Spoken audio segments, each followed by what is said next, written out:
it's Craig's birthday, and look who came to wish him a happy birthday. Happy birthday, we just want to eat seeds. Finally, after all these weeks, I have customers. Customers.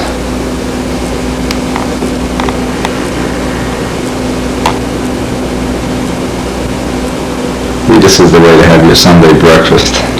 Share it with the birds. Ah, another one. Well, it doesn't take them long once they find a feeder.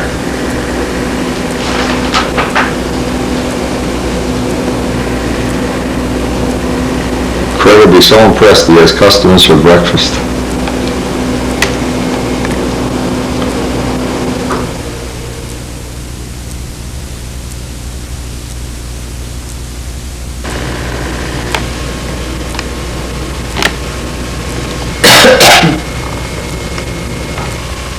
Now here's my stepson here in his younger days. Trying to be a John Elway look-alike. It's his birthday. He's 22 years old. When I grow up, I'll beat the hell out of you, Wendy. Don't worry, I'll beat the hell out of you.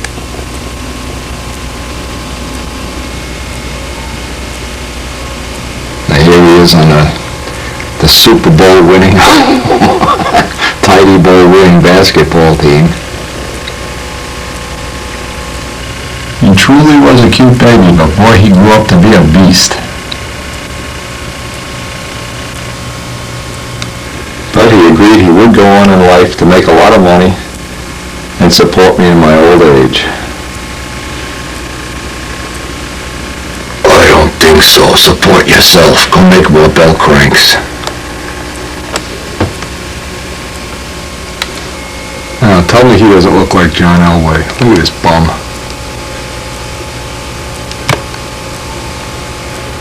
And it's his birthday today. He was a cute kid, and believe it or not, he even found a job this week. Can you imagine? But he sleeps late, and we have to just sit here watching birds all morning, waiting for him to wake up for his birthday party.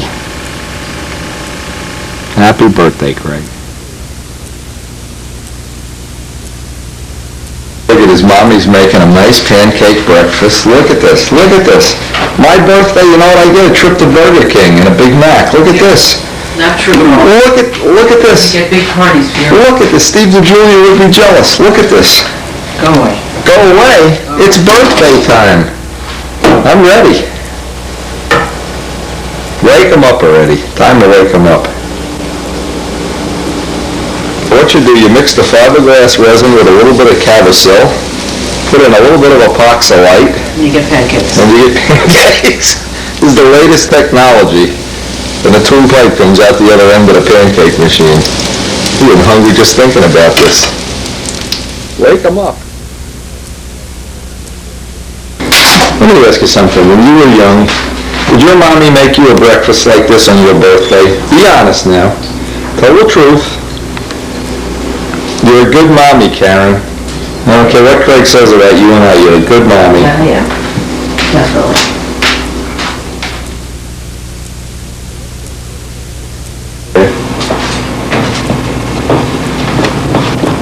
Where's that man? Hey, did you get them? No. No? Oh, what? I'm pretty tired for a birthday boy. Oh, good. We out till 4 in the morning with those wild women. Where'd you go? Oh, man. What'd you say? What, can we get some food on the table? I'm getting hungry here. Soon. You know? Being a stunt flyer is hard work. We got to get food on the table. Yeah. Birthday food. Come on, you're missing a great birthday party, you guys.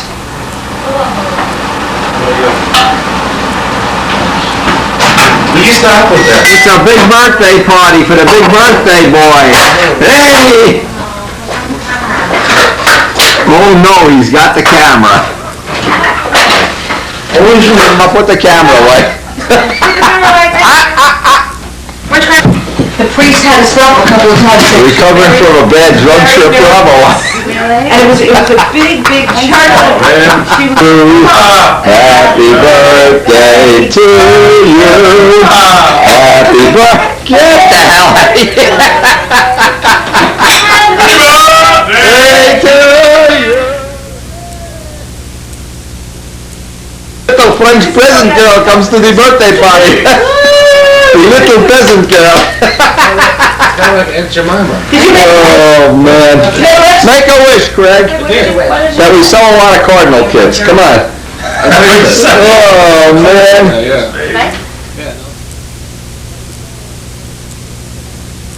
Well, as much fun as any birthday party is, Craig is no exception. We really do take that kind of stuff serious in this family.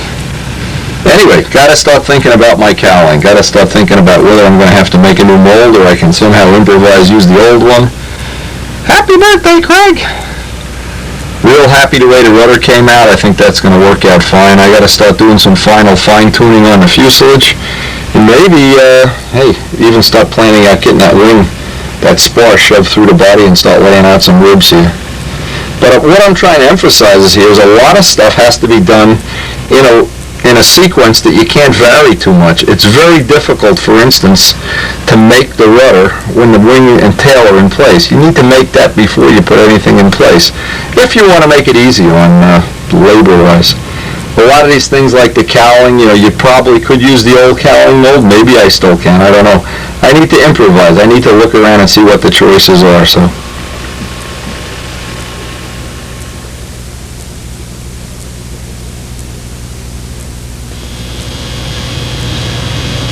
Alright, back in the shop, and one little detail I did leave out when we were making the rudder was the little hinges. Now these are little half-A hinges. I call them half-A hinges. They're called small. They're number 119. I have a little tool that one side sands big IM hinges. This is an old tool that I used to leave right with the hinges, and this sands in perfect hinge pockets. Now the first thing I want to do is lay out the hinge pockets. I like to get a nice new piece of sticky back sandpaper on here each time I use this tool.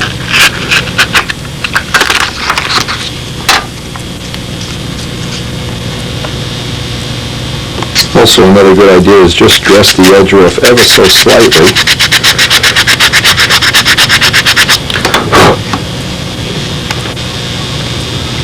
Now you see, the idea is just like the big hinge pockets, you sand until that bottoms out.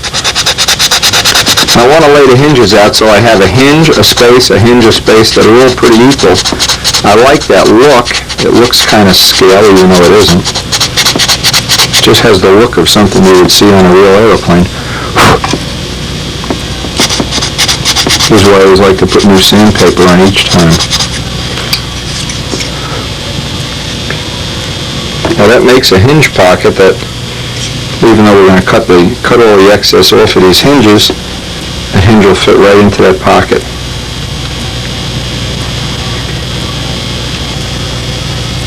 And it's just the right thickness.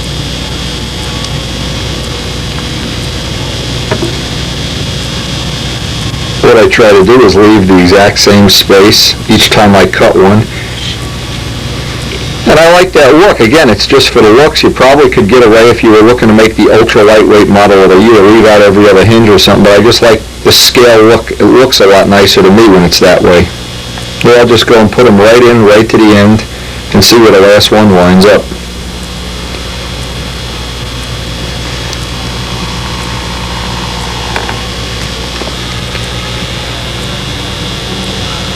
You see, we really couldn't get another hinge in here, and I don't want to have the hinge sticking out the bottom.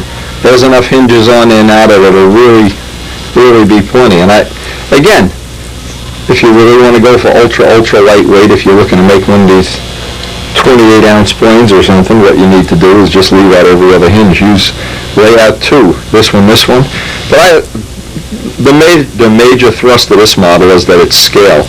Now it's also important to leave these little webs in here. These little webs add a tremendous amount of strength because the grain is going in the opposite direction here.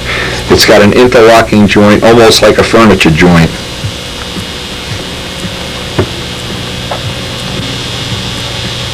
Now before I cut any the hinge slots, and I can just do them with an XL blade, a number 11 type of blade.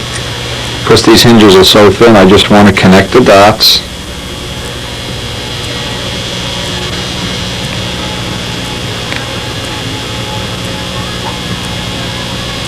And obviously you want to sight down or run a ruler on there and make sure you have them all in alignment. You wouldn't want to have one off like a snake.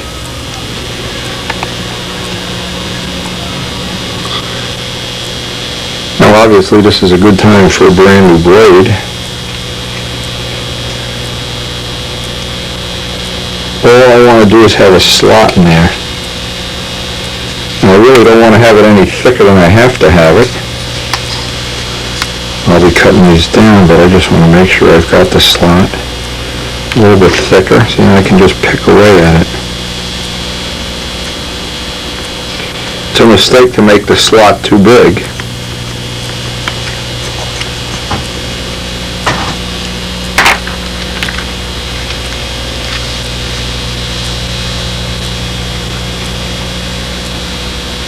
There we go. And it's a nice tight fit, so oil won't be getting in there. Pick away at some of this extra wood. Now, there's a couple little things. There's detail things that some people, without even thinking about it, leave out. If you were to take this unit right here, silk span over it, you would in effect have a sealed unit. And what will happen is when the air warms up, all these open bays are going to puff up and it gets very puffy.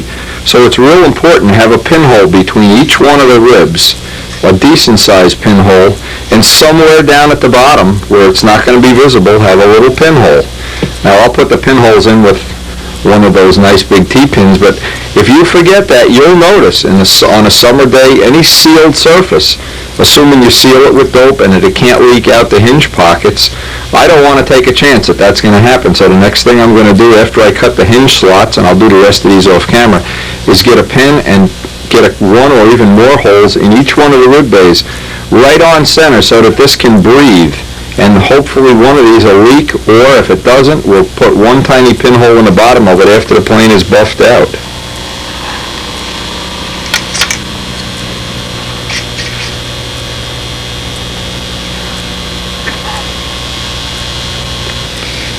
See, it only takes one pinhole. But really, to play it safe, because I know there's a chance dope might get in there or whatever, couple pinholes in each open bay area. Now, you don't have to do this to the ring because obviously it exhausts, the air bleeds out into the fuselage, but same as a canopy. If you make a canopy and you don't have a way of air getting in and out of there, but always have that moisture on a damp morning when the air starts to warm up.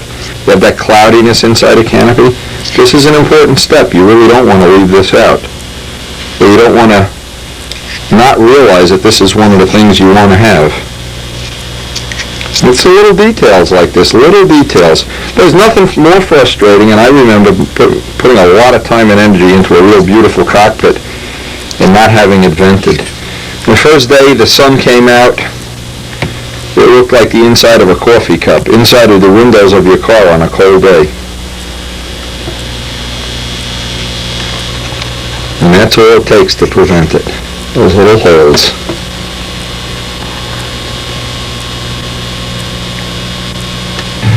I really can't put the opposing slot into the fuselage yet until I have it all glued together, because that may change in a small way, and I wouldn't want these not to line up perfectly, so I can draw the center line on the back, but I really don't want to cut the opposing little hinge slots until I actually get to the point where this is going to be mounted. Okay, I still have to trim this bottom a little more. I still have to get the little alignment down here and make sure this lines up just the way I want. That's why it's always good to have you wouldn't want to end at a rib down here and then, then what do you do? Now you got a big problem. Now what I do, I take one of these Bud McKnight sanding sticks, trim the edge off, and I want to be real careful about getting right into the corners. This is very delicate at this point in time until we get some dope on it. I want to get in all the corners and radius these edges off before I put this aside. is one of the steps you'd never want to forget. And it seems like it's a lot of work making up a rudder like this when you think of how many, I don't know, minutes or hours or whatever you have in it. But yet I look over there at the two Spitfire Seafires, and I look at the one that has the sheet rudder and the one that has the built-up rudder, and I really think that adds a nice little dimension to it.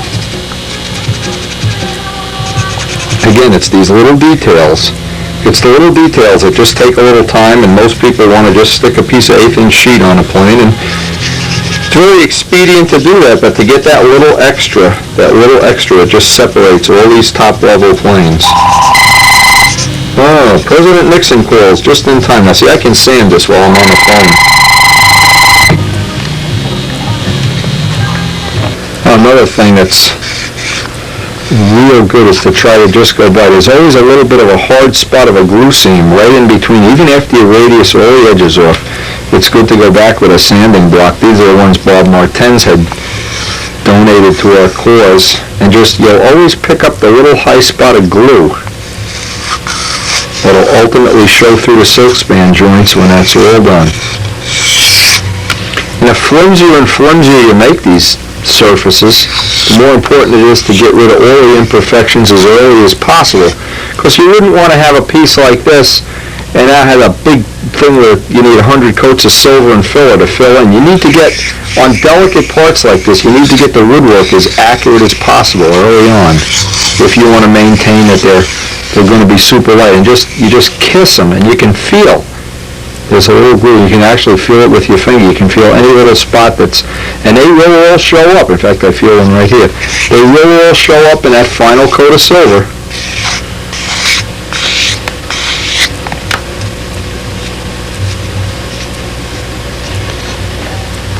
Well, because I'm not going to use this part right away, I'm going to have a couple of days of work on the nose section. What I can do, I have some light coat that's mixed with retarder. The purpose of this is I'll get a lot better penetration. If I was going to want to use this over tomorrow, I wouldn't use anything with retarder in it. But to get the first couple of coats on nice and thin, and what that'll do, that'll swell the wood, and then I'll be able to block sand even these little imperfections back down.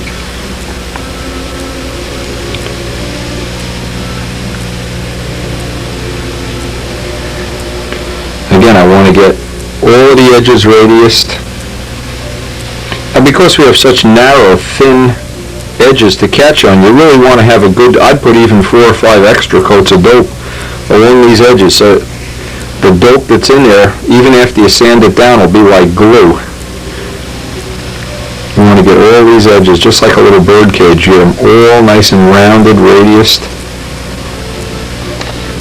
And retarder is a good way of getting that good penetration. If you put the first coat of dope on too thick, it's a mistake, and you can. In fact, Lee Self in Montana just had a terrible problem he was telling me about, that they got all done with a couple of planes they were building, and he thinks what he did is he had the first coats of finish on too thick, and the tape pulled it right up to the bare wood. Well, to get that first coat to get down in and soak into the wood, put it on good, flow it on good and thin, or put retarder in. That retarder lets it wick right down in there too, especially in by the hinge pockets.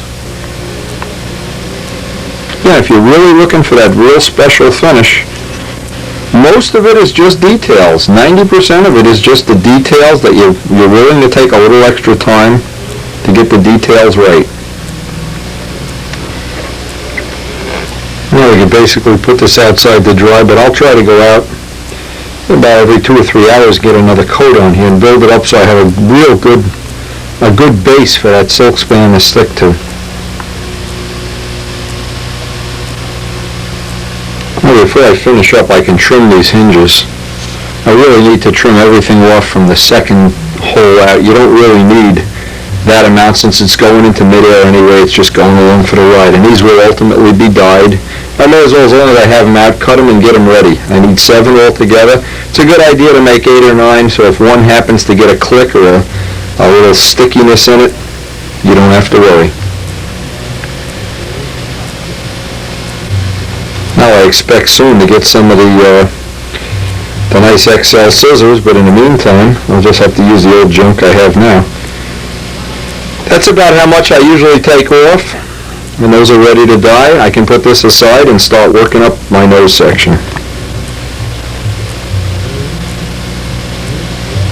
And in the final product, I don't know that I like the way the hinge pockets look. I like the way the built-up rudder looks. It's one of the details I wanted to carry on into the next Spitfire.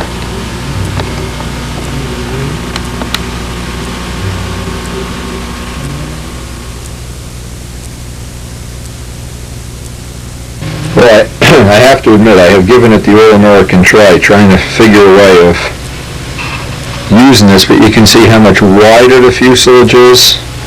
Not only wider, it's thicker in this dimension by a small amount. So there's just no way. I'm basically going to totally abandon. This was one of the original test cowling pieces I was fooling with, just to look at and see if it was a plug. The Kevlar piece didn't work out the way I wanted it to, so I'm basically left with having to go back and carve a block, make a plug for a mold, and cast and make a mold for this cowling. But all is not lost, because then I can use this again. I'll have the cowling mold for anybody that at that point in time wants to go out and build a wider body version, a more scale-like version. The mold will already be in inventory.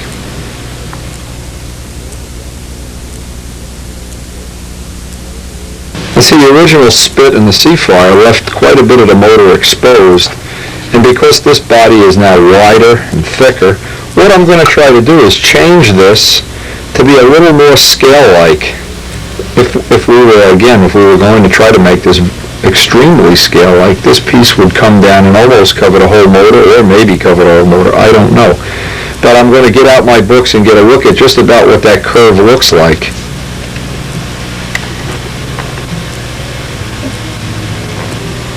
And if you notice on the early Spits that they had the more blunt spinner, and that cowl dropped right down.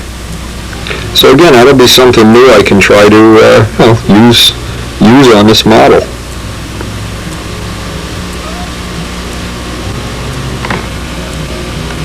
Again, the real early ones, that nose piece dropped right down.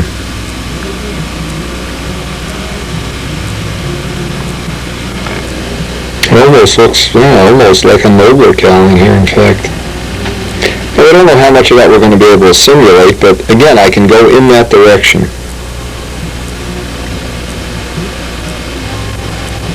I even had thought of at one time doing one of these desert simulated intakes, but I just thought it just wouldn't look right on a stunt ship. It just was too large in the front. It almost looks like a Typhoon a little bit.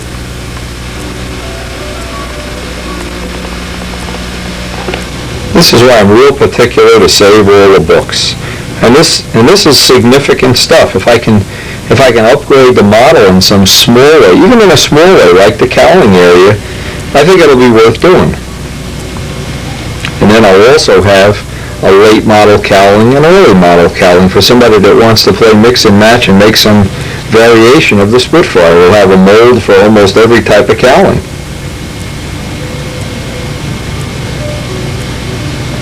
You can even see some of the late model ones, and this is the very latest model one.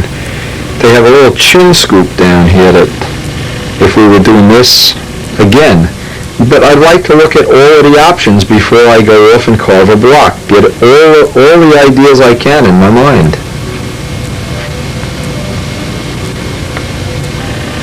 That little chin scoop under there would actually, if we were doing that model, that would be an easy thing to simulate. Another thing, by doing it this way, I can enclose more of the engine in too. It can be more scale-like up in the nose. But it's these early model ones with the Siamese exhausts and this piece that from the spinner drops right down. It almost drops down. We almost might be able to enclose the whole motor in there if this comes out like I'm planning.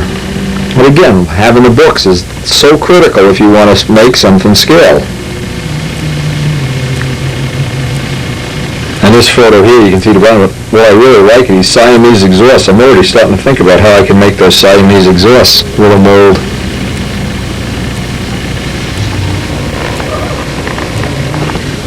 And a good look at the variations in those sections.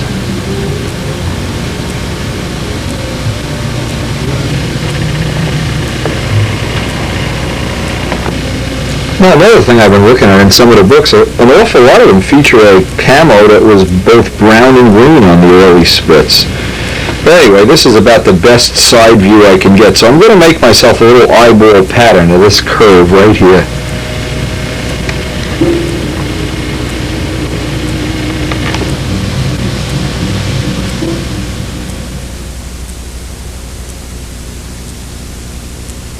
Step one is I want to tack glue this on for about an inch of this front and then tape the whole back on, so that sets this line here, and I want this line here to be accurate so I can get a nice tight fit on the block that I'm going to carve.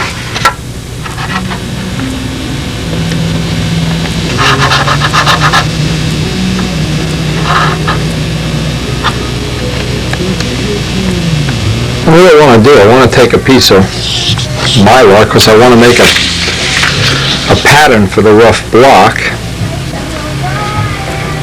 What I want to do, I want to add a little bit to the bottom because we've increased this some amount.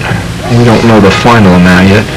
And I just want to see if in sketching this, if it's possible to cover most of or all of the motor.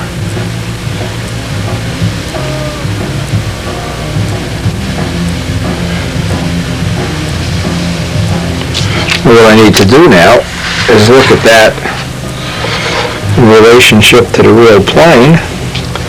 I can see I've got to come down here just a little bit more.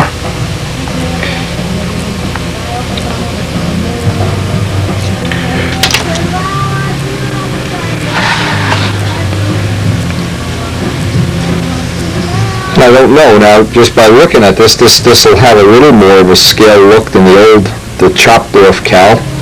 And if it doesn't turn out the way we want it, we can of course just keep enlarging the hole until the little front piece of the motor sticks out. But I think this will be one step up from the two original Spitfires. And now that's my rough. I'll give Bob Martens a copy of that. That's the rough block shape.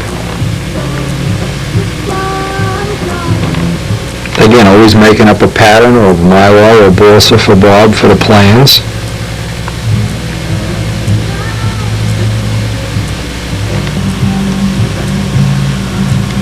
Before I chop this up out of a big block of wood, I want to see, I need to true this surface up with a sanding block. I want to get that angle in there exactly right. I want to be able to lay a straight edge right on there.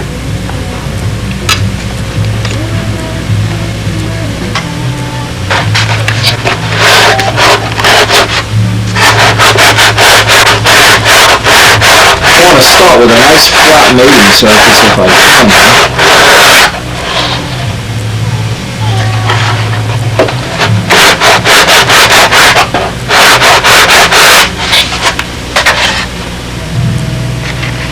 What I want to get is, I'm looking for is that nice tight fit with the cowl fit here before I even chop the block up. I'm going to have to obviously glue two of these together. I guess the first thing I can do is lay out this angle here.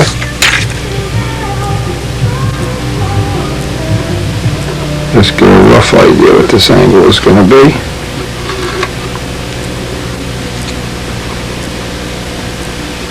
And go over to the block sander and just block sand this off. And that's, by the way, that's the easiest way to do it, over by the belt sander.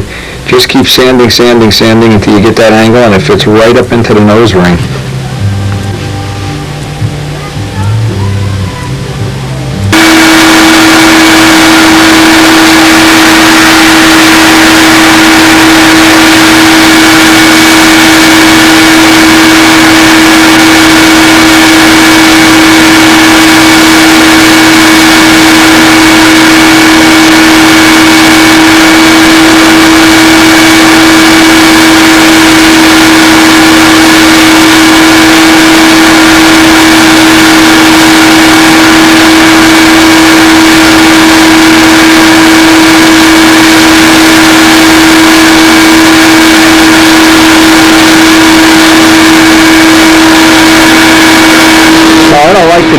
last little bit. I like to fine tune it in this case.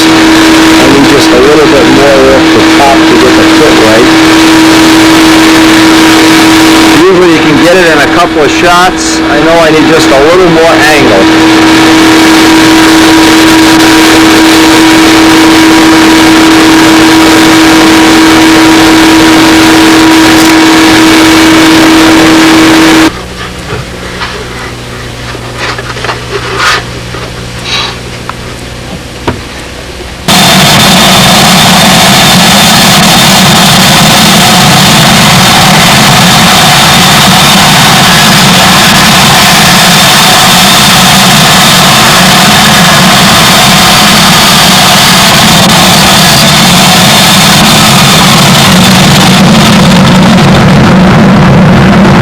Have to lay out the top from that pattern that I already had. Cut up another section of block and tack them together.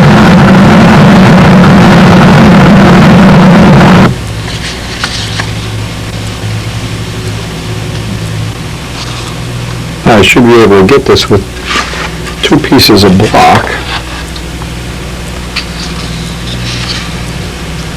Can trace this up on here. And then saw that piece right off.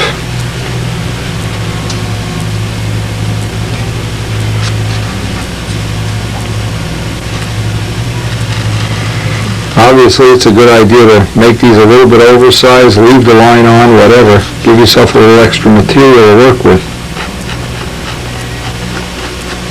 They're just rough cuts anyway.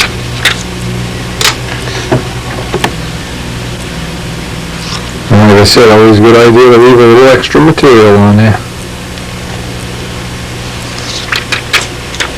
Now, next step, I can tack these 2 together for right now.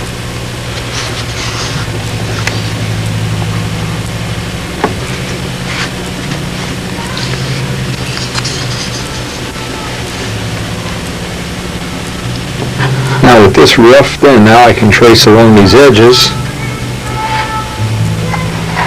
Can remove most of this material with the saw before I even have to tack this on and carve it.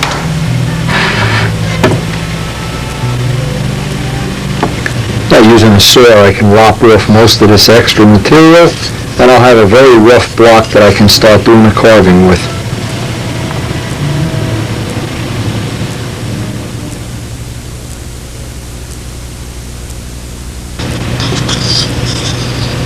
The next step will be to tack glue this in place and start carving away.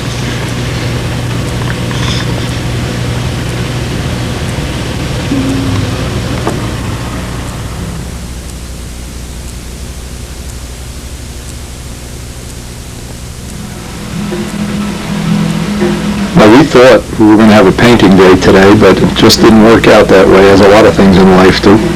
The weather was not our friend today. El Nino came by and dumped a load of rain on us, but we did spend quite a bit more time doing touch-ups.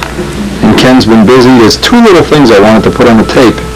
Number 1, when you do candy apple paint of any kind, you're always going to get rather rough because the line ridges are thicker than they normally are with dope. All lacquer lines are going to be thinner, and they need a little bit more touching up before you put any clear on. There's always just a little spot, even though it's carded off. This is thicker than it normally is with dope, because the paint itself, being candy apple, is thicker. So if you take a little brush, and I've done this on the video many times. Also in the hinges, where's that little hinge tool we made? I always have a tool that looks like this. The tip looks like this. And what this does, it gets in by the hinge and gets some of the paint off of the hinges. We'll be using this later. Just to scrape so you don't get a giant buildup of paint in by the hinges. Well, let's clean a couple of them up. Need to be. You got 100 of them. You have 52 of them here. Yeah, let's see. Again, another tip, always work on the bottom of the plane first. Now don't be tempted to press on it so hard that you slide off the end of the wing like a salami off, you know what I'm saying? Doesn't take much. No, you just need to touch it. You just need to touch the tool. It gets rid of that big paint edge.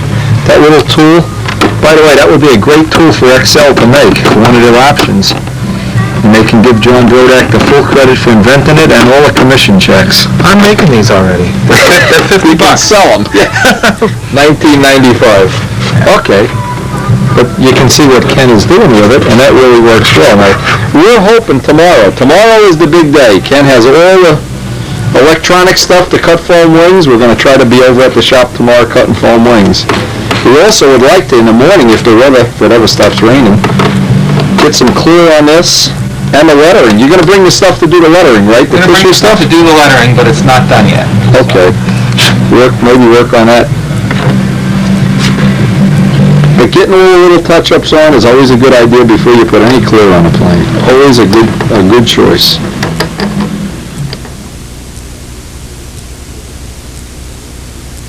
Is this something I should mess around with? I don't think so. No, don't get overly cute. The point is, if you don't do this, though, what happens? You see, you've got a spot right here that needs to be looked at. Let's get this on the tape too, where the tissue has a fold. See what that is? You want to trim that. Because what happens, as you put more and more clear on that, it just turns into a big glob out there. And anytime, it's just one of these things, pay me now, pay me later. All this time that you spend now, when you go to buff the plane out, this stuff is all done. You have all these little touch-ups.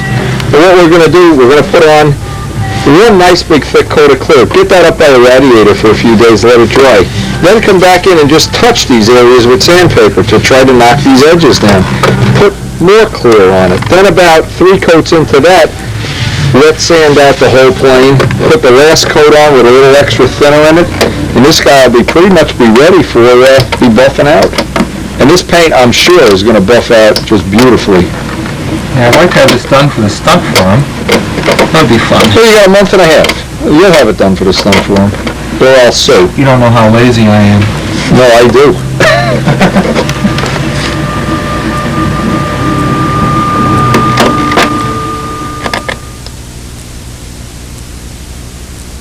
Now, obviously, we're not going to get to finish the cowl, but I'll just put that away for now.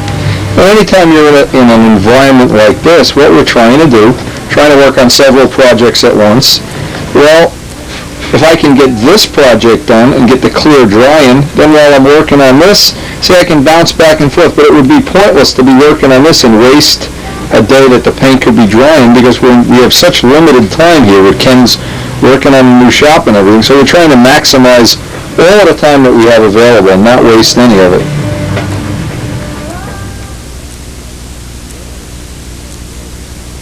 In the elevator, what you have to be careful of, be real careful, always hold the flat side of the knife up against that's it. You see, otherwise you have the angle, you wind up taking a gouge out of that. Well, there's so much paint down in There's a lot, I know. And any little rough spots, just take care of them right now. Because the clear that we're going to put on will tend to blend in these little errors.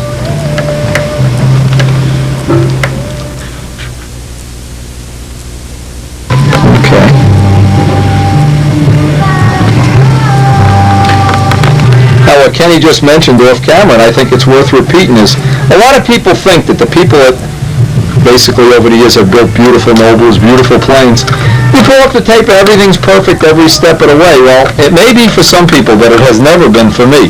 I've always been the master of touching up little spots as I go along, making little corrections to the things that aren't perfect. And if you get in the habit of doing it every step of the way, from sanding, you see little spots you can go back and resand. Little touch-ups like these little spots. A lot of people would be inclined just to rush through this and get on with it, but if you take the time and do it now, it really is a good investment in the future of the plane. And you hope when you do a plane like this that you're going to get, 8-10 years out of it. So you're going to see this over and over and over for 10 years. You may as well do it right now. Well, now I don't have... Okay, what else you got to touch up on there? You got any area? Yeah, there are some...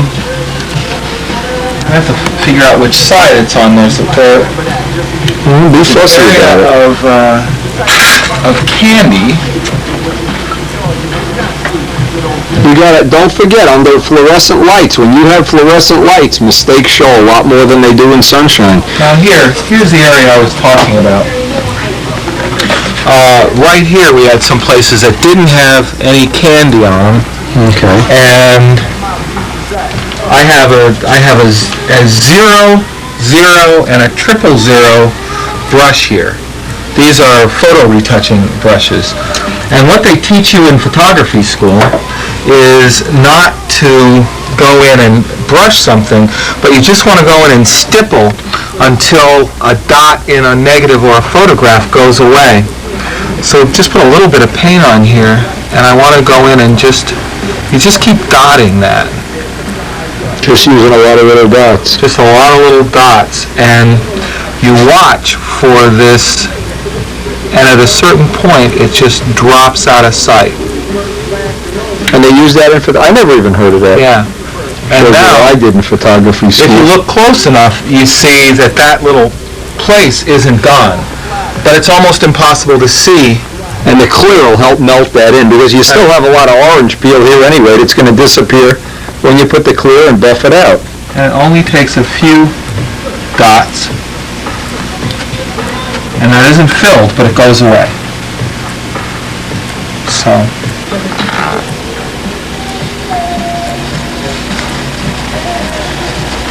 Well, it looks like The next time we get to work on this, we're definitely going to shoot some clear. And a lot of these little spots that are being touched up, they'll just tend to just fade away.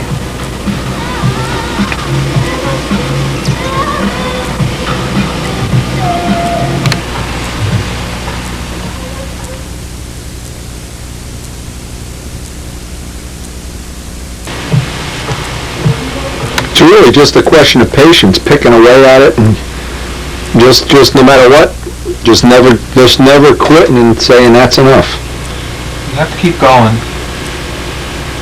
Keep looking at it and going back until you're satisfied. Let that dry for a few minutes.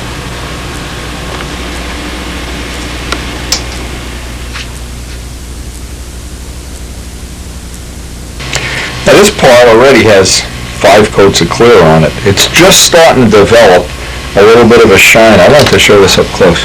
It's just, I don't know if you can see it, just starting to develop a little bit of shine on the wood. Now if you rub your hand on this, even though this was previously sanded nice and smooth, it's now kind of like the waves on an ocean. And now is the time, if you were to cover this now, what happens is the silk span is going over, and now you've got all these high spots you have to deal with when the dope shrinks. But if you can knock it back down now and put another coat or 2 of clear on it, again, this is where these little Bud McKnight sanding sticks come in so handy, is just take off the shine. Just take off the high spots, especially where the rib is joining the trailing edge, and get the radiuses back in there.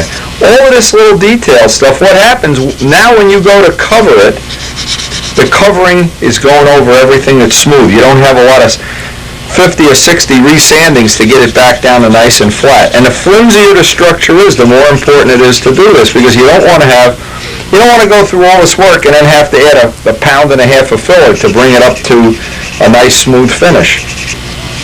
This way you're actually minimizing the amount of finish that you have to put on here. And if you address all these little edges and corners before you put the tissue on, then either the first or second coat of clear that you get on, it'll lay right down. Everything will be real nice and smooth. It's like pay me now or pay me later. Any work you're going to do on this part of the finish, if you put an hour in now on dressing this off, you'll save 3 or 4 hours of sand and silver later on. It's really a good investment to do this. So I have a little time this morning, and I thought what I'm trying to do is, I really got 4 or 5 coats on this yesterday. I want to get 3 or 4 more coats on it. I want it to have a little bit of a shine on it because there's such thin edges here. I don't want to wind up that this silk span is not going to grip real good. It's more important when you have little thin edges like this to get them nice and even. And it just takes a little time early on in the sanding. In fact, this is nice and smooth now. You'll pick up little high spots you didn't feel the first time. Look at this. You don't even get a break. 8 o'clock in the morning. Now, what I always do at the end of even sanding it out for this time is take a wide block and try to hit all the high points. Because what happens is where the glue joints are, there'll always be a little hard spot that'll come through the tissue. And just dust them off, and it'll just pick up. You'll see the dope disappear from the high spots. Because what's happened is the wood has enlarged in size. It's swollen now. And each time you do this and sand it down, it'll get to be more and more true. So if you can, at least twice, but even the third or fourth time, and just rub your hand on it, what you'll find out is in the final finish, you'll have that where it just lays down perfectly. And you'll look at a plane, I mean, just some examples I can think of is Ski Dombrowski's plane. You look at the tissue work, and you almost can't see where the tissue ends. It's really, really done right. Well, granted, it's a lot of little extra details and a lot of work, but in the final product, to me, this is the little things that make it all worthwhile. I'll get a couple more coats on that today, and I'll start carving up that cowling.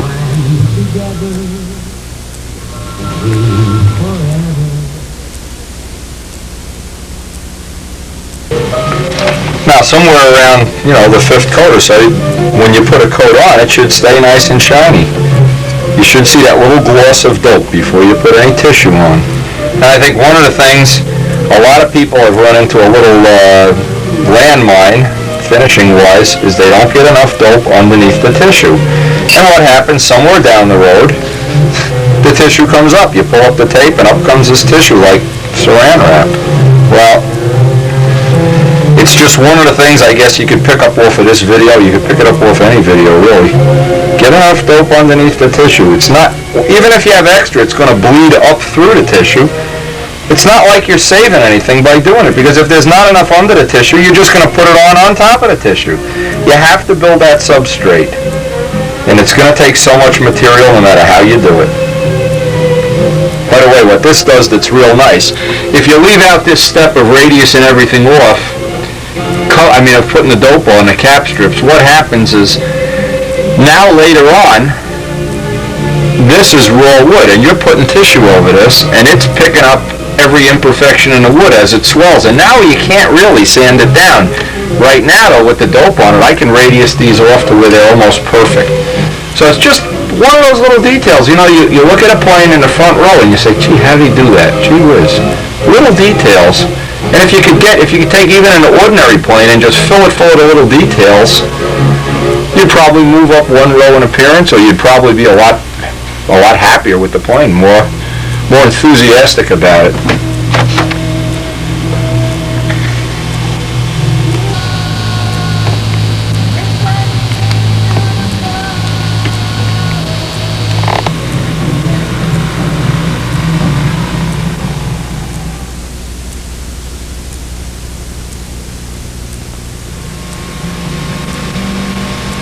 The next step that I want to do on this is I want to try to rough carve this plug. I want to get a brand new XL blade and a knife, see if I can avoid cutting my finger off again, and very gradually bring this curve in, little by little by little, working off the back. Now, if you're in doubt, you could always put a little bit of masking tape here just to leave yourself a little safety factor. Since I'm such a tough guy, I don't want to do that. I want to just work from the back to the front, constantly looking at the book to see if I can get that curve a little bit more scale-like. Remember, the whole object of making a wide-body ship, at least this one, is to make it more scale-like. I just thought this was funny. I looked at the XL blade, and I look right here, and it says, extremely sharp, and I feel like saying, no kidding, I'm bleeding all over the wood the last time I put a new blade in. But really, be careful with the blades. They really are razor. These really are razor blades. But always a new blade whenever you're going to do this kind of carving. It's a must. It's a good idea, just some basic things, to just rough the whole shape out first. And because you're carving this way, you're going into the grain is what's happening. So it's really difficult. The knife wants to catch. If you go this way, you're going away from the grain. And you notice it just shaves off like ice shavings, a lot easier. Again, whenever you're carving a block, if you were to make this block with the grain going front to back, the front would be almost impossible to carve.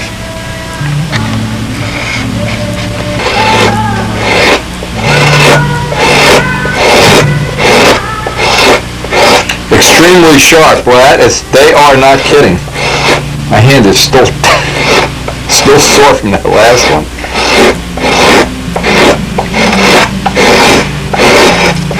I'm sure in my competitors' videos they never cut themselves, I'm sure. I'm sure they just say, oh, back the tape up and erase that, baby. But hey, this is the real world. Unfortunately, I'm stuck living in the real world where there's just certain things happen that you can't control. I guess the hardest part of any carving operation is just getting the roughing done. It's the roughing that seems to be difficult, and once you get it roughed in place, then doing these final ice shavings really isn't a big problem. But that's, I think, where most people have a problem, is in the roughing. And if you pretty much stick with trying to do ice shavings like I'm doing here, don't try taking a big chunk out. Ice shavings seem to be the best way to get the block roughed out in, 5-10 minutes or whatever amount of time. And again, every once in a while I'll poke my nose over at that book that John sent with all the cowlings in it, all the cowling details, because we really are trying to make this, at least I am, every step of the way, every way that this plane is evolving, more scale than its predecessors. And I think the cowl area will be one area. If we can't do it, we can always go back to the old. If it doesn't look correct, if it doesn't look like what we have in mind, we can always go back to the old style cowling.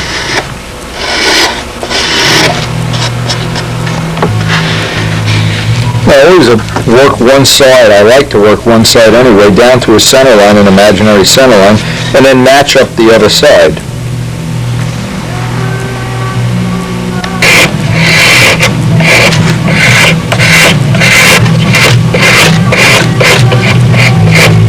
Just try to take small amounts off. The whole key is don't get the blade digging in, and don't try going against the grain unless you absolutely have to.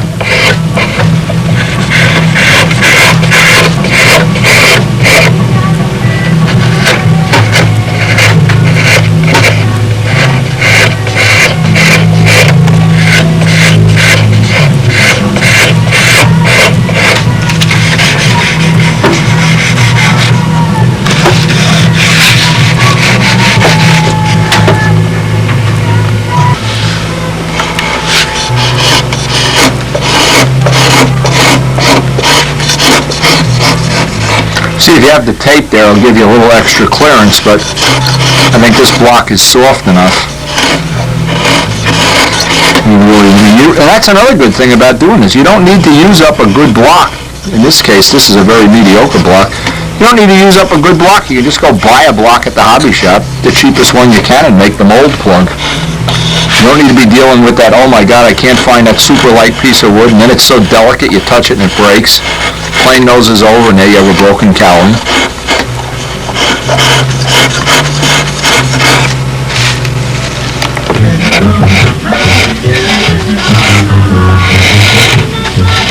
Now getting this blend in here, I want to be real delicate. I don't want to overdo it here. I want to ice shaving that right up if I can.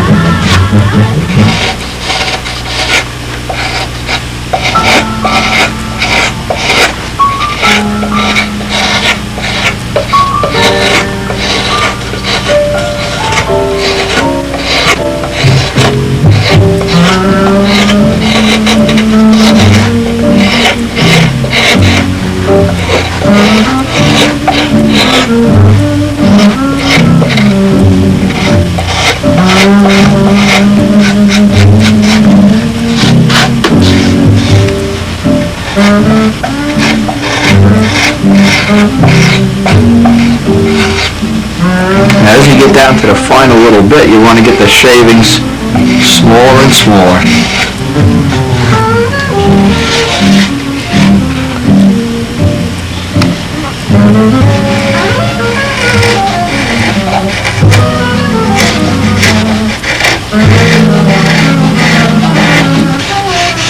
Always just try to round it off with your hand and find the high spot. And in this case, we're carving a really ratty block. If you're carving a ratty block in the middle of the job, put a new blade in. Why fool around? Dull blades just make so much extra work. Now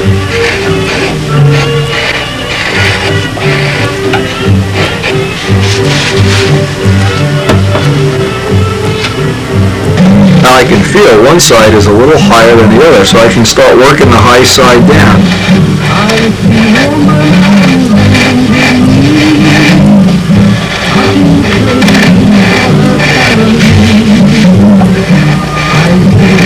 You'd be amazed how your hand can pick up a little high spot.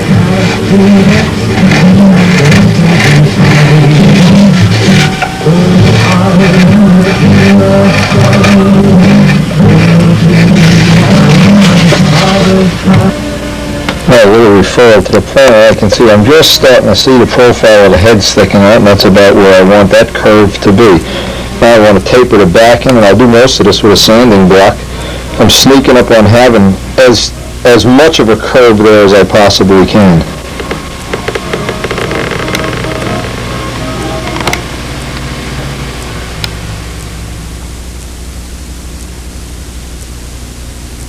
Now the rest of this, I'm trying to evaluate exactly how I want to do this, because again, we're going into uncharted waters. What I'd like to do is get this curve first, so that the profile view is what I want it to be. Again, this is where these Bud McKnight sanding sticks really come in handy. I just can't emphasize how handy these things are, especially for this kind of a curve, because they bend just a little bit. I want to get this side profile view first. And I can work my way down one side.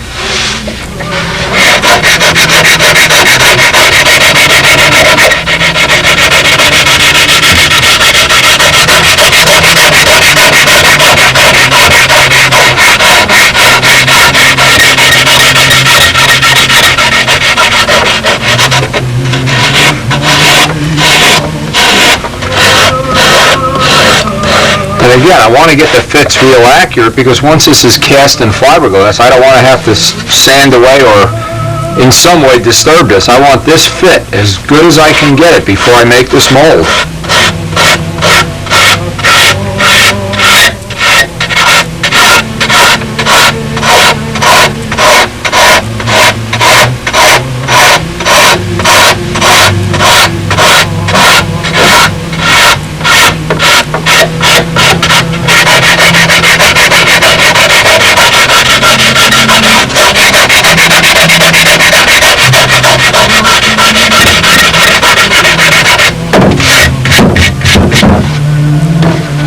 What's always appropriate is get one side close.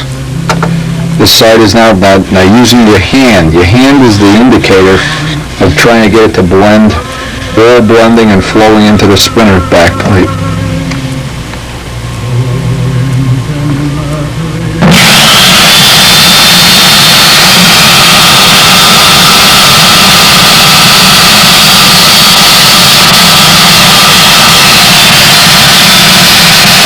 sand to make short work of the final finish on this. It's also real handy for getting up by the nose quick.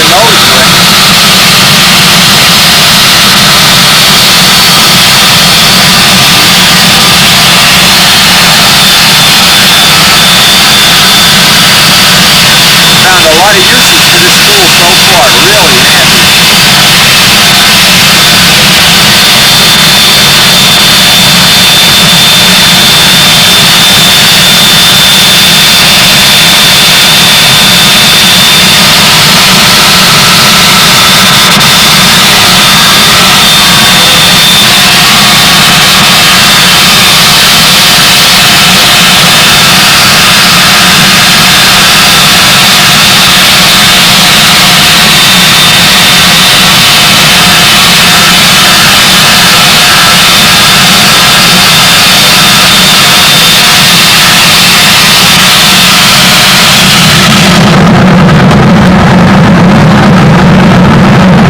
It doesn't take long to get a halfway decent finish on that.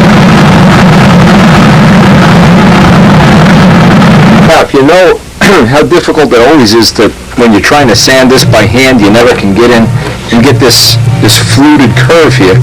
Well, With the detail sander, it makes it a lot easier, that's for sure. This is one of the things that really works well. Just work it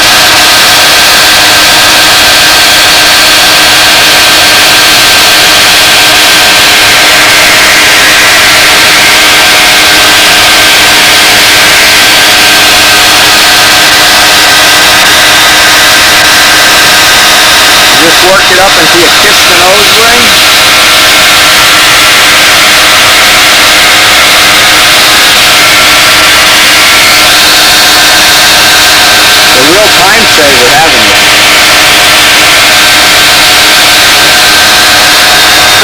real time saver having it.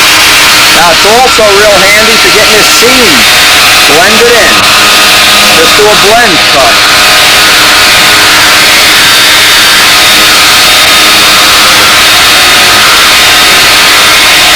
What a difference between this and sanding by hand.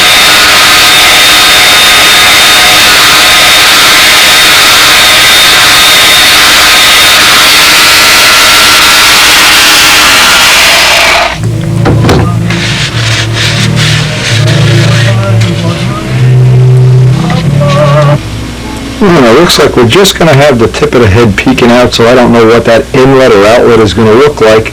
What I want to do is pull this piece off, get a brand new XL blade, pull it off, and put a little bit of a finish on it so I can start making the mold plug.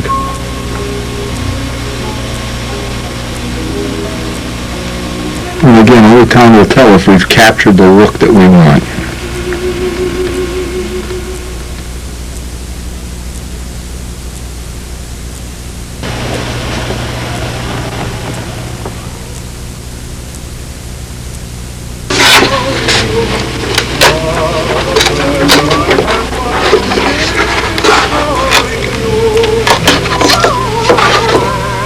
There's always some little stuff that'll stay on this edge from the glue joint.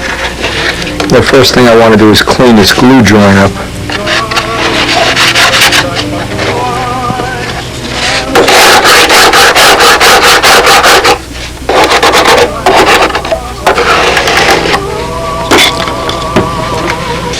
There's a little chip in here I have to fill in with something. And I need to get this sanded perfectly smooth, fill in the grain.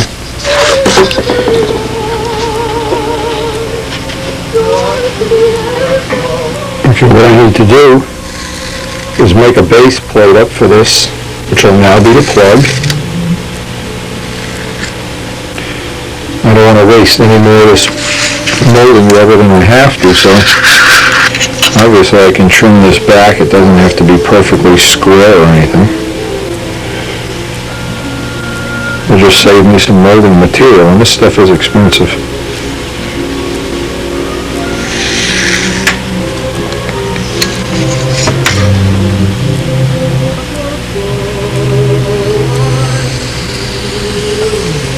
And this is where you can just basically use up all scrap wood. You really need to leave like 1/4 of an inch all around the perimeter, and that'll be fine.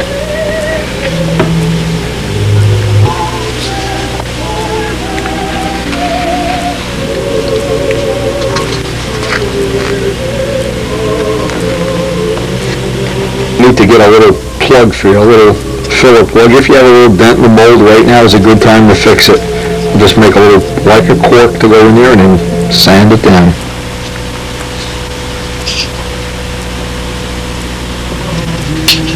You can glue your hand to it also.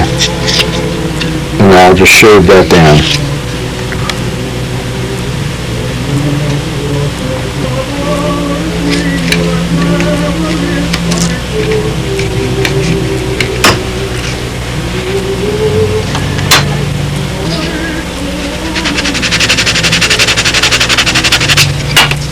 You don't want to have any gouges or big uneven spots on the plug before you start. Now you can put any kind of finish on this, really. You probably could, without a problem, you could just put some paste wax on here, but in this case I want to have a real nice mold when I'm finished. What I'm going to do is lay out a couple of coats of thin CA and sand each coat to where this has a kind of a smooth, velvety finish on it. Now, a couple of tips, a couple of things can save you some work. Get a couple of paper towels. Try to use ventilation if you can. In this case, I don't want the machine running in the background. If you have CA, you can use up old CA on this. The stuff that doesn't want to kick right away. Now, we've had this old tube around. I've been using this for doing filling. Get a coat of, especially on end grain. You don't want to breathe too much of this in, of course. Just wipe it real quick. The dust from the CA will kick it off and leave a relatively hard, sandable finish. And you may need 2 or 3 coats, but how many you need, it'll leave a nice, hard shell surface on that. That'll come out nice in the final mold. This is a technique I use over and over and over again. It's to harden up wood with CA. Just use it as a hardening agent. As soon as you get that, and don't let the paper towel stick to it, keep it moving. Some of the fumes, really, if we could do it outside today, it would be very convenient, but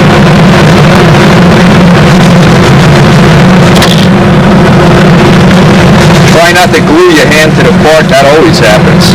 Not the first 10 times you do this. Doesn't have to be fancy. It's going to be sanded anyway.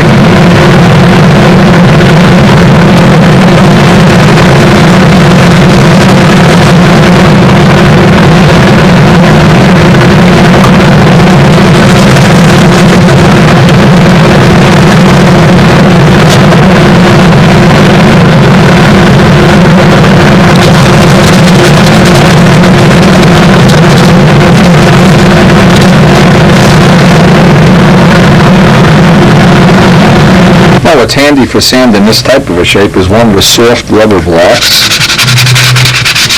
It seems to accept the curve easily. Again, light sanding, I'll repeat the whole thing. So I wind up with 2 or 3 coats of thin CA, just a glossy enough finish that I've filled in the grain. The advantage of doing it this way is you can do this real quick. If you did it with paint, you'd have to really wait overnight until the paint gassed off and dried and everything. This makes instant finish. 10 minutes after you finish with the wood plug, you should have a nice finish on there.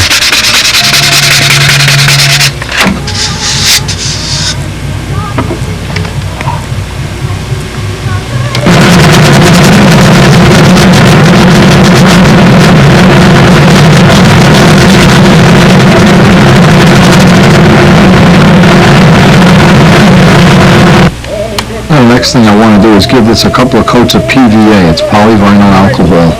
And what that does, it just acts as a release agent for the molding rubber. You don't really need it, but it leaves a nicer surface.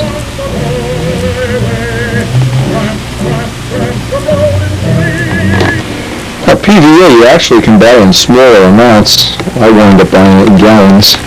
It's a heck of a lot cheaper. It's about 1/3 the price when you buy gallons. And you can spray it, you can brush it. Brushing it, of course, is a little more work. I leave one of my spray guns all set up all the time with PVA in it, and I can just go dust off a mold any time at all. It's no effort at all.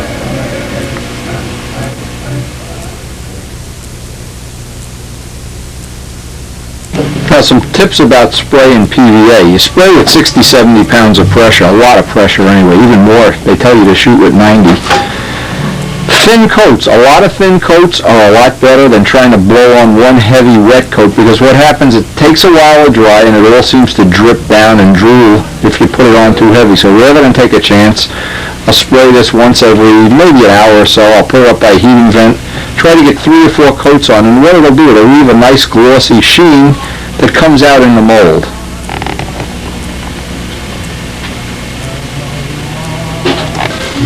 Now, one of the things we're going to try to do a little test on putting some clear on this. This has no clear on it at all.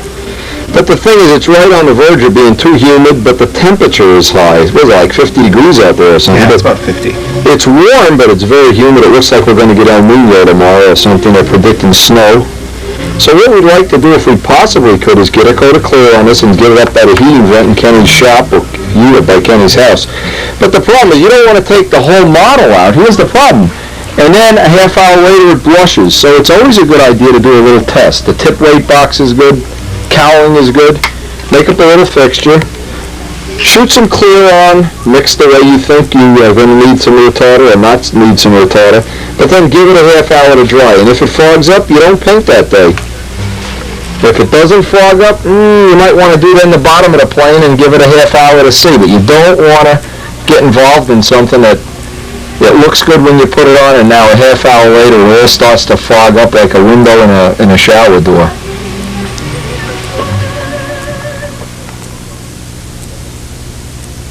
While Kenny's running a little test out there, I got out one of my old copper plugs. This is just a mandrel. I want to soak a piece of 64th plywood with the grain going front to back, soak it in ammonia, and wrap it just like we make a molded part. I want to make a cigar tube out of 64th plywood, and that'll ultimately be, in fact, I'll make more pieces than I need in case I screw a few of them up, ultimately wind up being our vents when they're all done and put in place.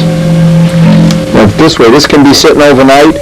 The cowling mold can be sitting overnight, and we'll find out if we can paint today or if we're going to go cut foam wings, one or the other, based on how the weather is.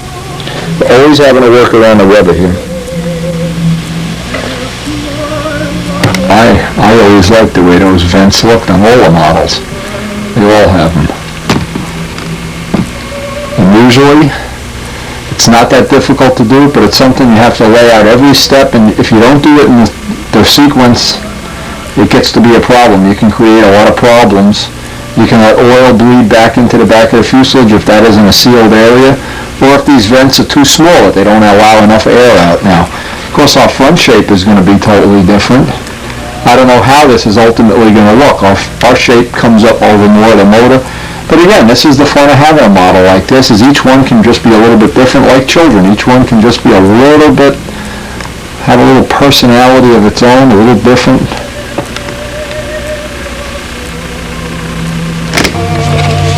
Good old sudsy ammonia. This is the part of the job that nobody likes. And about half of the time, you can see what happened when wood gets wet. Half of the time you do this, the wood splits and you have to go get another piece. Or you have to make the mandrel a little bit bigger, and then after you have the thing pre-curved, pull it the rest of the way. But what these are, when they're finished, the paint sticks well. If you use arrow shafts or something, fiberglass, the paint's a little bit more difficult to get to stick on an inner curve because it wants to shrink around. Where all of those vents that I've made this way, the paint is held up real well. You make them just big enough you can get your finger in there and sand them, or a dowel. Good idea to let this sit 8 to 10 minutes. You ready to spray that, the Cowling? 5 minutes. Boy, this stuff stinks. You notice how when the grain goes this way, very easy to bend. This way it doesn't want to bend at all, so obviously we'll start working this up just like you would do a molded top block. All the rules of molding apply, whether you're actually when they made the spruce goose, they came up with exactly these same things. Waterproof glues, wood that they bent into stress conditions. A lot of this stuff was invented, I guess is the right word, by Howard Hughes. Developed, invented, I don't know.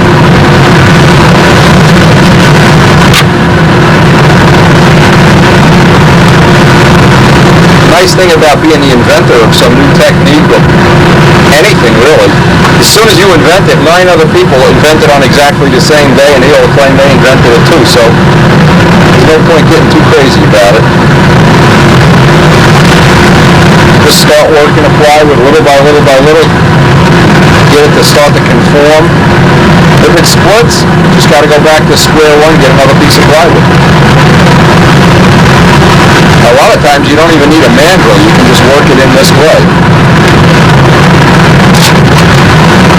But you give that ammonia, it takes a while to work in. It'll basically then hold the shape forever once you get it to wrap around.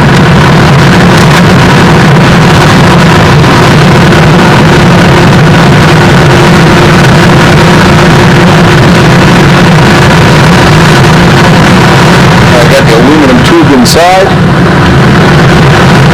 Let's hold this for a few minutes so it conforms and wrap it.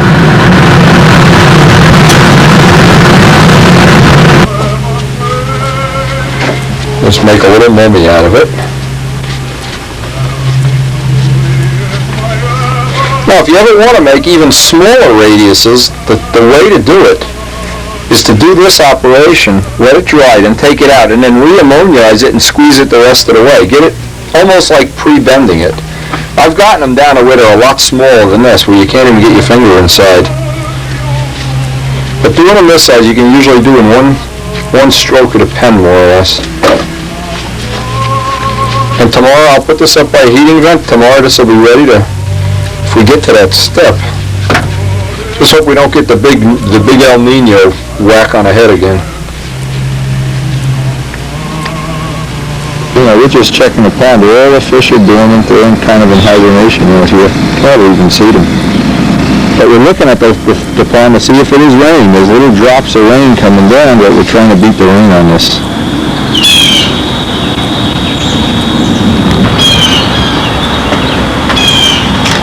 You're right, there's little drops of rain coming down. I can see them in the pond. As usual in a windy video, we're doing everything under the worst possible conditions. It's actually raining right now. We're Come on, do your paint and don't talk. Well, we need more pressure. I need more pressure. We're trying to paint with low pressure so we don't trap a lot of humidity. Go up to 30 pounds. Go to 30 if you have to in these conditions. Now what you got now, probably the tip of the gun is, just clean the tip of the gun. And if that doesn't do it, take it and soak it in the thinner, that can of thinner downstairs. You know what happens when you're painting under dry conditions, you're always loading up the tip of the gun. Yeah, we're out of business for a minute. Okay, clean the tip of the gun. Good that we got this on tape.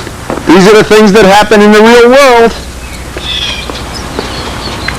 You wish you could just edit everything out and make it look like you're a rocket scientist. It never happens. Hey, speaking of rocket scientists, see these little birds? I've been catching them up at my feeder.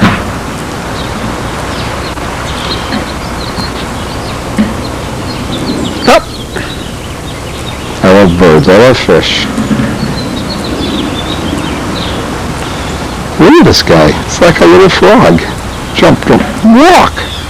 Oh, two of them. He's got a mate. By the way, up in this tree, I don't want to go over there with the camera. There's a nest with baby blue jays. We're going to have baby blue jays soon, just like we had last year. Look, they're up at my feeder. I don't believe it.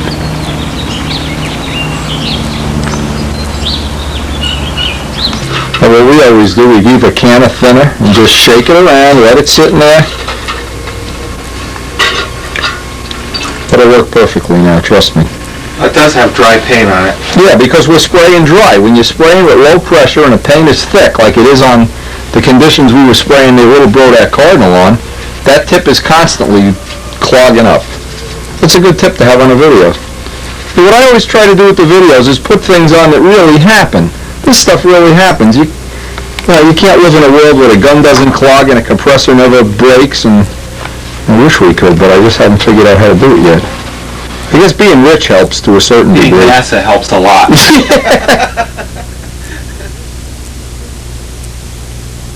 Yeah, go down in pressure now that you got the tip cleaned. Watch him get electrocuted. There's no safety thing. This thing isn't grounded. If you hear a loud scream, this man will be electrocuted. Watch out, the safety switch doesn't have a cover on it.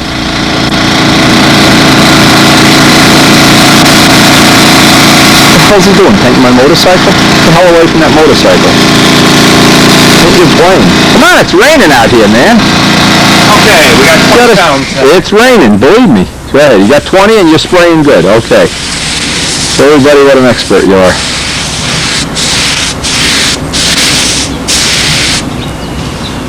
Let's see it up close. No trick photography. Yeah, that's good. Now, we want to look at your watch. We'll do the cowling too, because these parts, if you put extra paint on, doesn't matter. Put them inside the garage. Give them a half an hour to dry. Look at your watch. In fact, we'll go to lunch. We'll go to the post office and lunch. And if that isn't fogged up in a half an hour, we'll bring the plane out. If it fogs up, you're not painting today. El Nino strikes again. And doing this test on when you're painting on a marginal day, believe me, is worth its weight in potato chips. You got that wiped clean with the M600? Yeah, but I haven't got it wiped clean from the rain. Okay, well. Listen, if this was easy, if you were working, anybody can paint under hospital conditions. I wish I was in a hospital. Man, we can arrange that. I know several people wish you were, Robert Sabatino wishes you were in the hospital. Peabody, Call Robert. Brodak, they all wish you were in the hospital. All right, come on. Robert, you're never coming back here to work again. Poor Robert. Poor Robert. We have to give him a break. He's got a Brodak Cardinal. Okay, come on. But anyway, this is truly the way things really are. You know, if you grow up on the tough side of town, you learn how to deal with problems. You know, if you grow up in, I don't know, Nob Hill or something, you never learn how to do anything. Be careful, I'm from Nob Hill. That's not that smooth, but You don't need it. All you want to do is get a skim coat on there. don't want to get too much on it. Yeah, hold it up there. Let's see. Let's get some candle. Yeah, that's fine. A little wetter on this side than this side. Okay. Put it in the garage and let's go have lunch. Yeah, raindrops keep falling on my head. We're not kidding. But we'll know in half an hour whether we can paint or not. What a day. El Nino. Well, we decided there's just no way we're going to get the painting done today. It's pretty much a write-off day for paint. We tried, but we're going to live to fight another day. When that paint fogs up in a half hour, there's no point pushing your luck. That was a good test.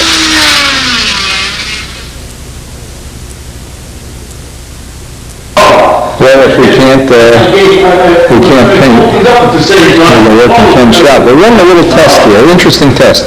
I took some boat resin, mixed some black dye in it. We're going to try to make a bar top out of this.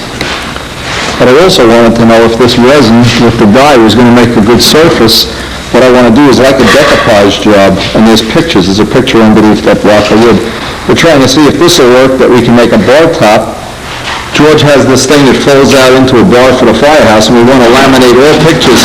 Look at this! Whoa, what a guy! I mean, we may be able to sell these to Brodak. Who knows? Look at this! A modeling table. It folds up, and you can put in your pocket. Brodak, if you're an alcoholic, we're going to be allowed. You'll leave Brodak alone. Oh, we're going to lose a lot. No, we're actually not going to do it today. We're running tests, but we're not doing anything. Kenny's got his transformer from Scott Smith, the official. The official. Is this the Scott Smith replica? That's a Scott Smith replica. Now, if this doesn't work, this is going to be Kenny's first shot at setting the shop on fire. This works. All right. Industrial strength.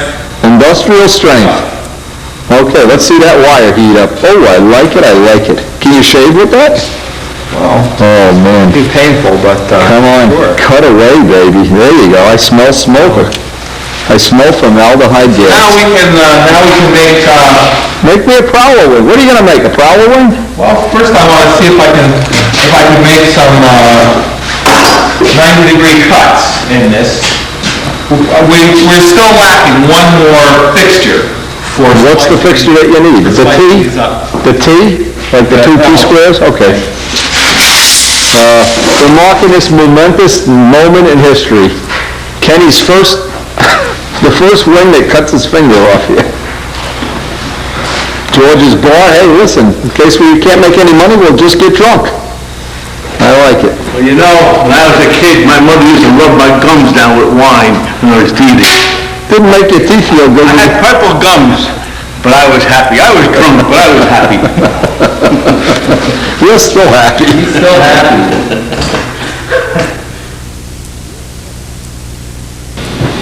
Well, we never got to cut any foam. We didn't finish the table. We just point blank ran out of time. So before I go to bed, I have about 200 more of these to put together. What a load of laughs. Anyway, I'm getting tired. See you in the morning.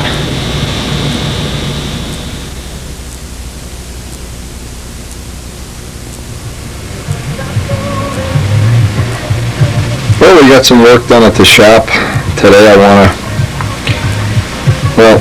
I guess I ought to make the box and pour the molding rubber in this. This is ready. It's got 4 coats of PVA on it. And I'm just going to do as I always do, make a box, mix the molding rubber, pour it. Now this will have to sit for 48 hours, preferably up by a heat dryer.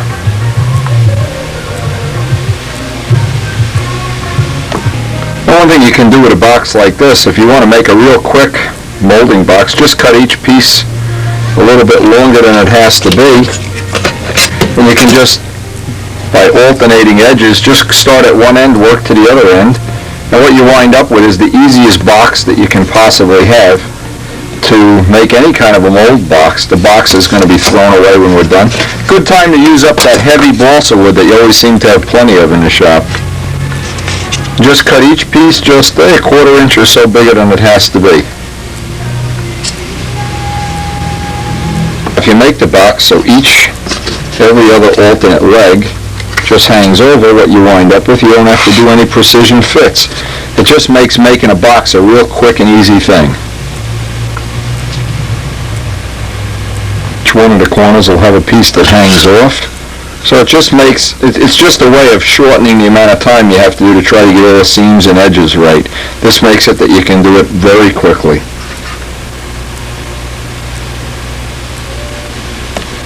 And that's about the quickest way I know to make up a mold box. Now, next thing, and we've done this on camera, so I'm not even going to bother recording it, is mix up a batch of about 1 cup of 10-to-1 ratio rubber, the silicone rubber that we use, and as long as I cover this by at least a 1/4 inch. Now what I do, I'll make a little mark on here so I know if I just have almost enough rubber and the tip of this is sticking out, I can shove some balsa wood down on the side here just to raise the level without having to go back and mix some more of that rubber. So I'll make a little mark on here, which side of this is going to be the side I want to shim in case I run out of rubber in the mold.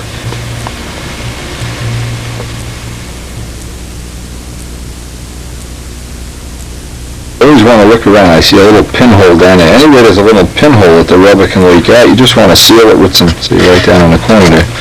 Seal up any of the little pinholes, or you can even, here's the seams popped away. I've used duct tape, but you want to make sure that box is sealed before you pour the RTV rubber. This is the molding rubber we've been using lately, and we've had pretty good luck with it.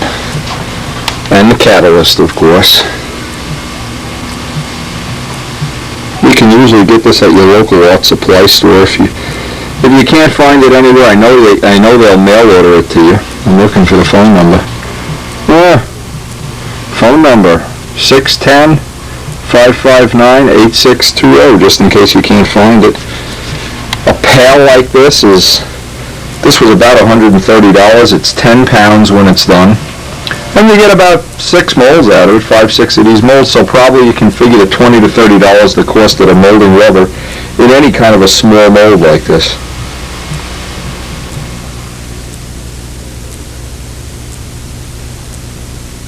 Now, a couple little tips that I've learned, and it's an ongoing thing learning about doing this, because obviously I don't do this for a living. A couple little tips is the first couple times I did this, I didn't pre-stir the base.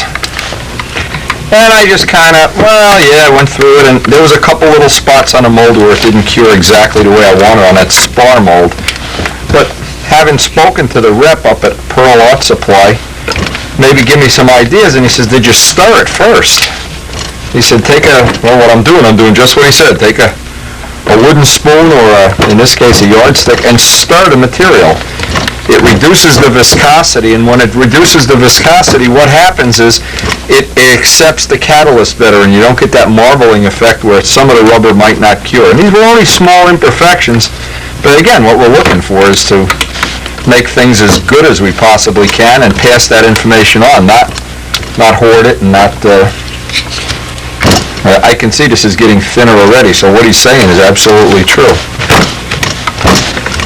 And that's another thing, is anytime you can pick up information from anybody, add it to the database, add it to the knowledge base. If you think it's a significant find, share it with the people in the video, share it with the people in Stunt News, but share it. Yeah, that's a good tip. That gets a lot thinner. I'm sure it'll be easier to mix the catalyst. It's 10-to-1. I measure it out with a grain scale every time. Don't do it by eye, or don't even think about it. And this, I know it says right on the top, shake or stir. Shake it plenty. I preset the scale, figure out that I need exactly 37 grams of the hardener. And as soon as the scale kicks off,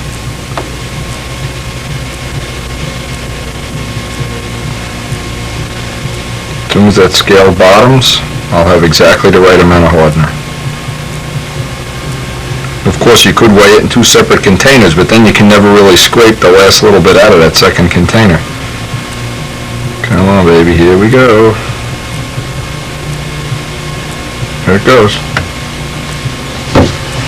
10 to 1, and that mix is kind of critical. Now, there's one thing, a tip worth putting on a video, even though it's a redundant thing. It's something that anytime you have anything that's a two-part mix and you feel it's mixed, mix it for 2 minutes more. That's the general rule.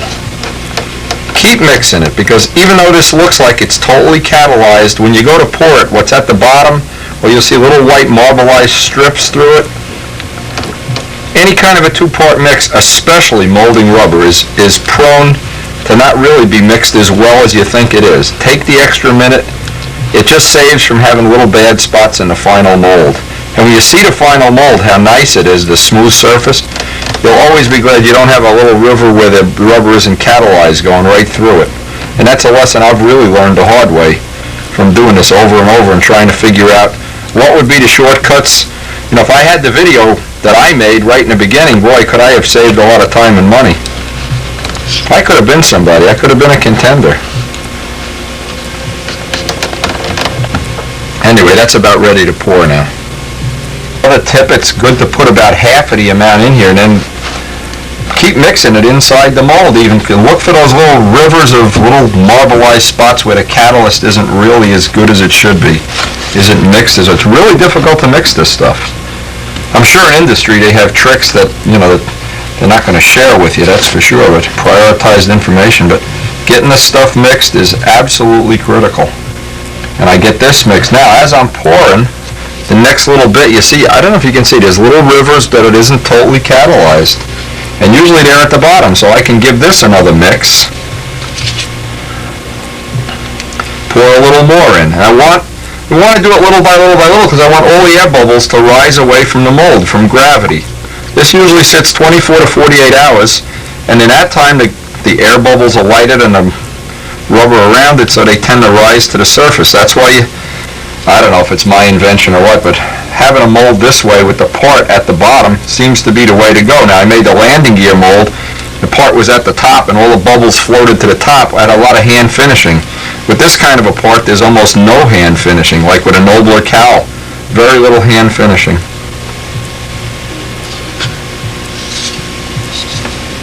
Now, as I'm pouring this, I'm even going to stir it as it's going into the mold and looking for little spots.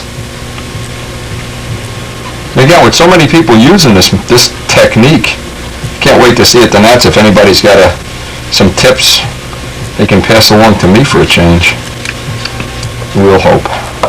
Anyway, I know the guys that are doing pylon racers do this all the time. This is standard pylon racing, mold the body, mold the parts technology, but the stunt guys just seem to be a little bit behind in picking up on how easy this stuff is to mold when you get going.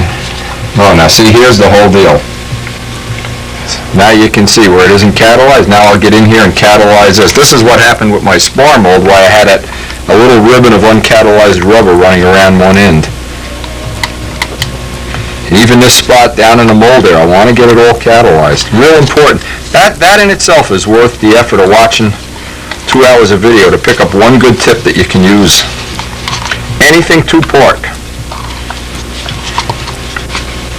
Even epoxy resins. There's always little spots like that that aren't catalyzed. And it's always good to do this too. This helps rise any air bubbles that are still in the mold and mix anything that still isn't. I keep saying it like it's crazy, but it isn't crazy. That it still isn't catalyzed. Now Now, I know I have just enough rubber in here that where the crown of this mold is going to be very thin. So I'm going to make up some spare, I got it marked, here it is, these corners, and that'll make the rubber rate raise in here, and it'll give me a little extra support right in the middle of the mold for when I'm doing a layup. Now, the only purpose of these pieces is just to get the rubber to rise up a little bit, and I'll pin these in place. Give me a little more support right over the crown of the mold. Looks like I need another one. I'll get another one cut.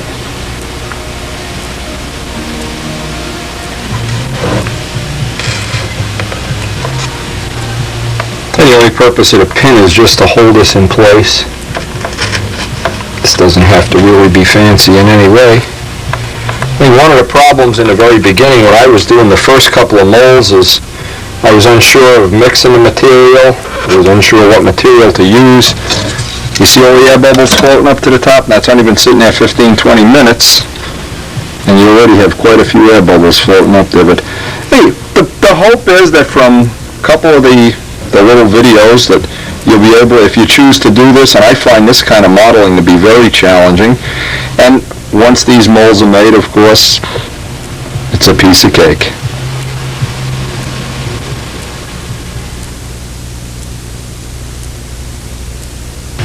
Now, even in a production mold like this is a mold I want to get hundreds of parts out. Even in a mold like this, you may do a lot of work to make the mold the first time, but I don't think that amount of work is unreasonable when you think of how many times you can just, rather than carve it, imagine if you had to carve up this block again. And just one look at the quality in these parts now that I've worked with this material, it's a beautiful surface. All it needs to be is hand trimmed, and that's a part that's ready to go right back on a plane.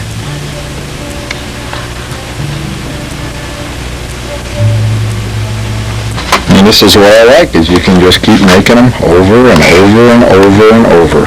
Once you have that mold,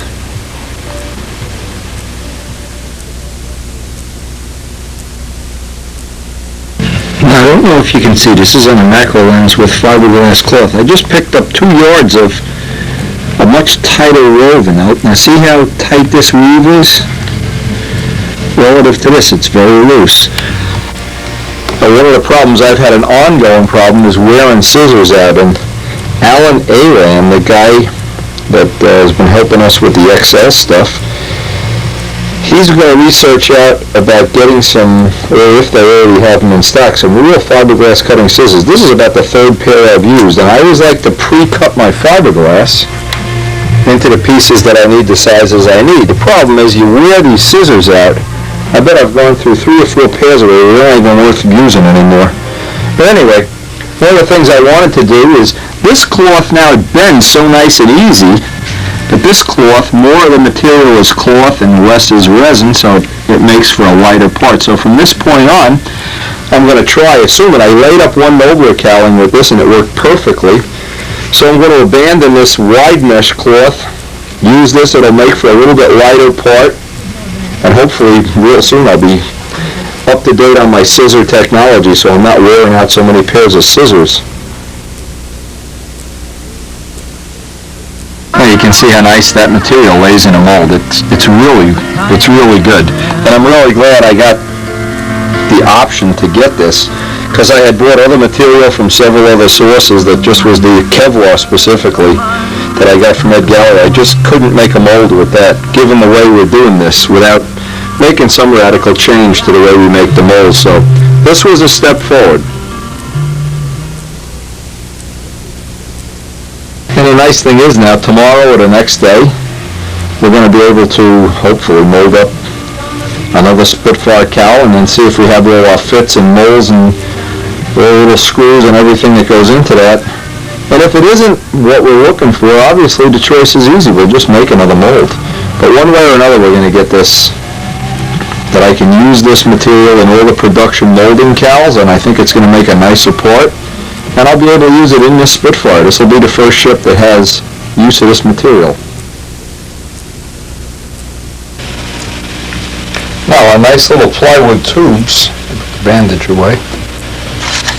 What happens, of course, they spring, but now they've got the curve preset, and I can constantly do this, get them down almost to any diameter that I want, and I want to get a mandrel, get them a little smaller than that. In fact, I can use the same ones right off the plans, the same size. I need to cut these now to size. These are ultimately going to be the air outlets.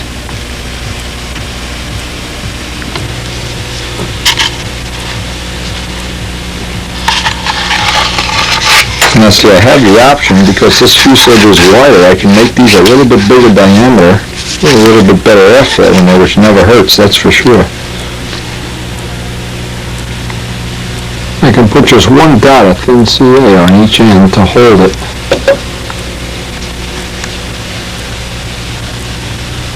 I can put one dot where the first loop connects, and then connect the dot. Let me get the phone. Connect the dots.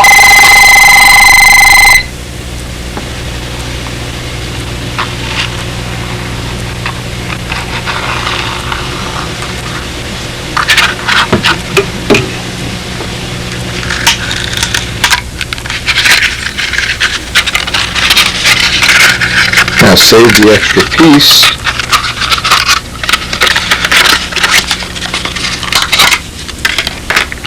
And it's this piece that we want.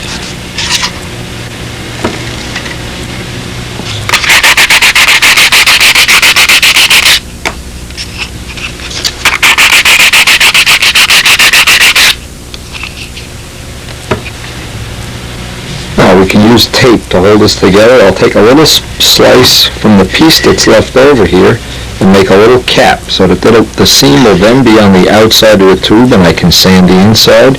And I'll put this in the model in such a way that you'll never get to see this part where the seam is. It'll be on the outside, but the part that you see in the airflow will be nice and smooth going right down the middle.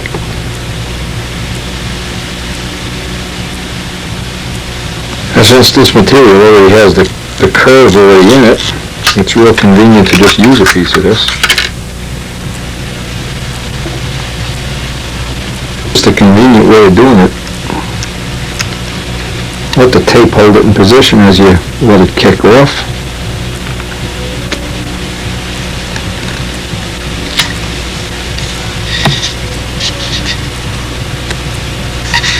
Now what I can do is remove the next piece of tape and just make another piece. So the tape, I just keep moving it down. Since you're not going to see this, it won't even matter. And once you get that seam, you can kind of put a little chamfer on the edge. Do this, of course, while it's still on the mandrel, so you have some support.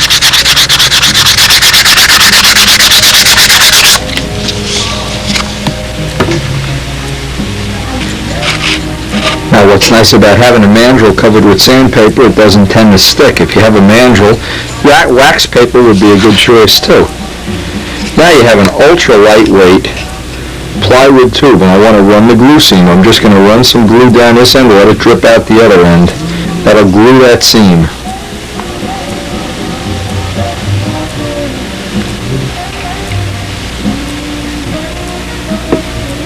And you just see the seam, the glue running right down the seam. This will really add some strength. A little drips out the other side.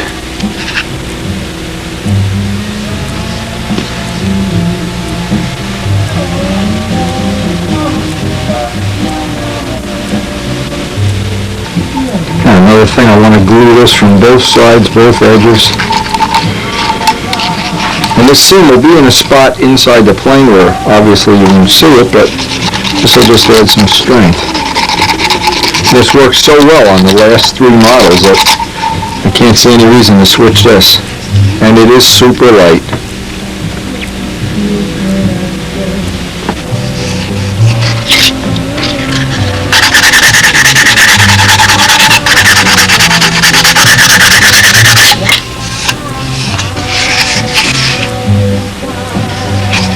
See, normally you would see the seam if you laid this in the fuselage with this part visible, but since it's going to be invisible, and this is the surface we really care about.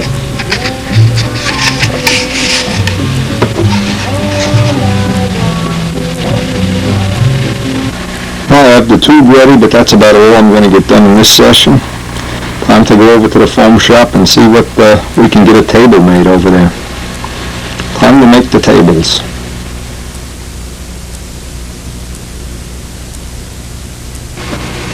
It's nice having all the parts sitting out here. It's almost like having a kit. In fact, that's really what we're doing now at this point in time, is just making up a kit. I got the little top block sitting in this little garage here with the railing that keeps it in shape. And by the way, that is a good idea. All the blocks are molded.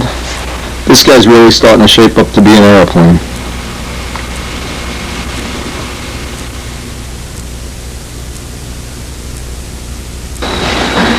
Well, we wanted to see how this looks like it's going to be fine, by the way. Wanted to see how this was going to be for the base of a bar finish with that clear decapore. George is trying to figure out if he wants to do this or not, but I want to get the old pictures of fire engines in here because, of course, it's going to the firehouse. And that worked out pretty good. This thing all unfolds into a bar. It's a pretty... George designed this himself, didn't he? Yeah. This is his own gizmo.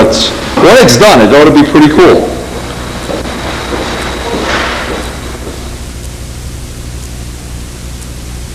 Well, the next thing we're going to try to get done on a Nobler is get some tissue lettering a la Ken, similar to this. That's one of the next projects coming up.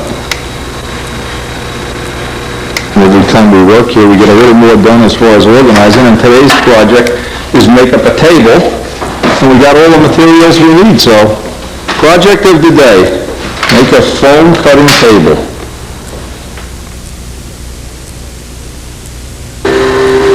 We made up this is going to be a cutting table for lopping off the ring blanks. Out of some anodized aluminum we had that'll keep the table perfectly straight, I hope.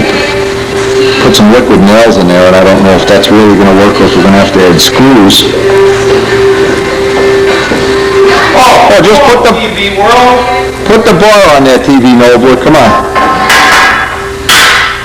You know, all right.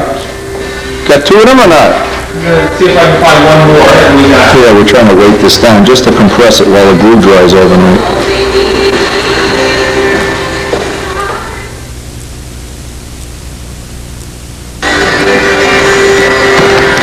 Oh, you basically just got to let it dry now.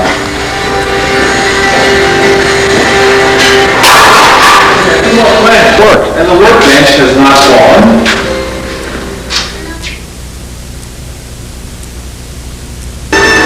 Now, this is the main thing. If you're setting up a shop and you're spending $8,000, $10,000, $15,000, make sure you get one of these free bootleg. Where'd you get this, in the garbage? I got it in front of somebody's house in Montclair. The guy was dragging it out, and I stopped him there. I thought I was the only one that did that. Yeah, it works. It works. Look at this. Now all we need is a VCR that doesn't have any, we can watch cartoons all day instead of making money. We go around garbage quicker than the fancy neighborhood. You know, as expelled. It's trying to get all kinds of stations, but it doesn't have that. Well, you got no antenna. Even if you just hook up a wire to it, it'll be better than that. Oh, look at that! Oh, wow! Oh, tsunami! Television!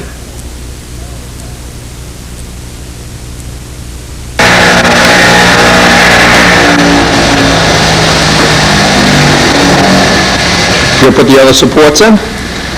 Yeah, I thought we should do one. George thinks that two is better, so these are ready It to go. can't hurt, that's for sure. Because this table, you really want it to stay straight forever. You don't want to have this, all of a sudden one day water gets on it or coffee or something, it's a twisted mess. The aluminum's a good idea. And the price is And the price, yeah, you can see we're in an aluminum anodizing shop, so there's plenty of aluminum. Too bad we can't stamp out money while we're here. we probably can, but... You got a stamp for gold doubloons, Jimmy?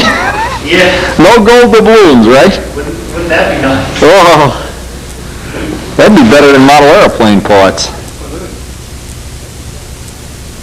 Super Tiger head. Yeah, beautiful anodizing work, yeah. Well, you know your stuff, George. I don't care what the kids say about you. Being old and grumpy. They had green here the other day. They were doing all kind of... You don't have the green here anymore, do you, Jimmy? You should. Oh, they shipped it? Well, I'll eat it. Super Tiger pistons here. Look at this. Super Tiger parts. Oh, my God. All right, let's finish this table up, baby. It's This is turning out to be an all-day project.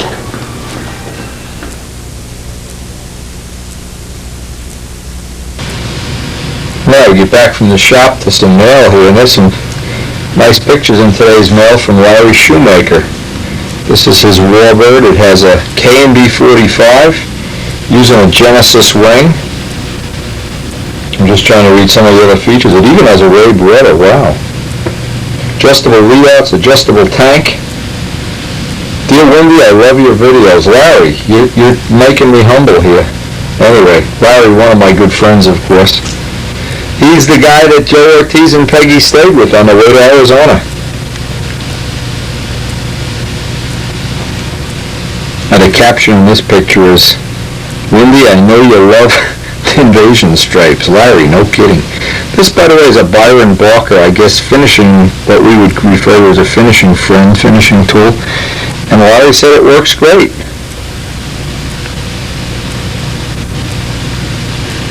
Now you can tell Larry likes warbirds. Hey, Larry, yaks.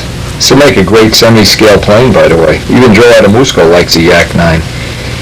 Again, this is, I got a K&B 28, adjustable readouts, adjustable tip weight, all the adjustable features, and he said the only thing he didn't like about the kit was he had to replace the rib. Well, hey, that can happen.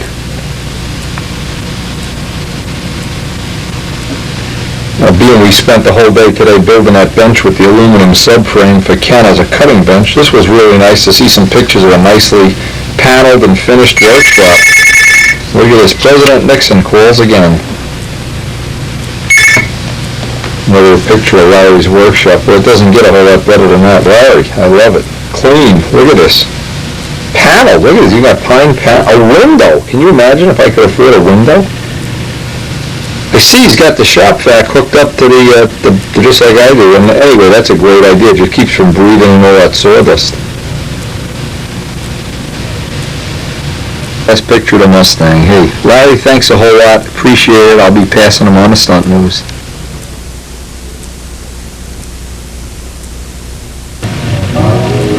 This is from Walt Musgrove.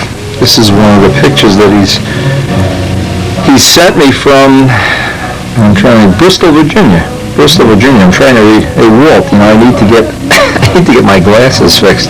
Anyway, did kind of an air racer paint job on it. Looks like a really nice finish. And we'll be passing all of these on to Stunt News.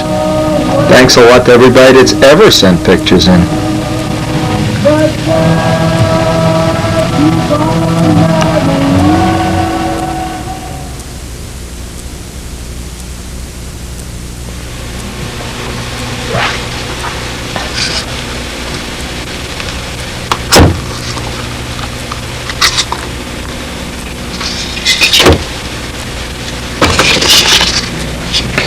And there's our new Spitfire chin mold. Nice surface. You can see even with all that mixing, there's still some spots in there. See, there's a spot right there where it really isn't mixed as well as it should be. You really never, I don't think you can ever get it mixed as well as you should unless you have, I guess if you're really a real professional, there's some kind of trick to it. But anyway, it looks like this is cured out. Now what I've learned, and it's a significant other tip, many times I've taken a brand new mold like this and the first thing run off and make a part from it. What I like to do is put this up by the heating vent for another 24 hours before I cast the part. It just gives me a little extra, I guess, safety factor. And in fact, some of this rubber in here, there might be one little dot of, like right here, I'm suspecting it might not be totally cured. And what I can do then, I think it gives it that extra time that rubber cures at a much slower rate because it doesn't have the catalyst totally mixed in it. But I might also, because this is kind of flimsy and thin wall, I might want to make a little box when I cast it. I'll see when I start to lay it up. If it gets too flimsy, I can make a box similar to a garage, whatever you want to call it. This is the garage mold for the Nobler. Anyway, I think that's going to work out, and we'll be working on that tomorrow.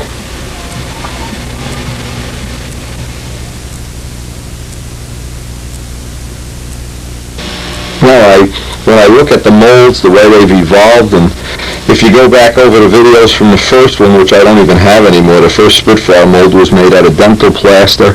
And when we started with the molding rubber, the Dow Corning, this material was really okay, but you still had to use a parting film. How the nobler cowl mold has evolved, and now to this one, I just think this is, for me anyway, this has been an exciting learning experience, and this is what I really enjoy about the hobby the most.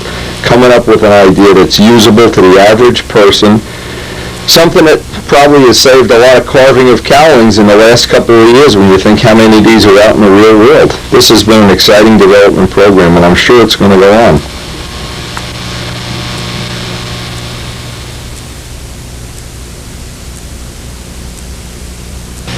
Now, as we come up on the end of the video, I'd like to look around. What I'm actually trying to do is get all the work on the fuselage done. I need to insert those little air outlet tubes yet. I need to make the little hatch for back by the push rod. And you're always tempted, I mean, I'm always tempted anyway, at some point in time to just rush off and get 2 steps ahead.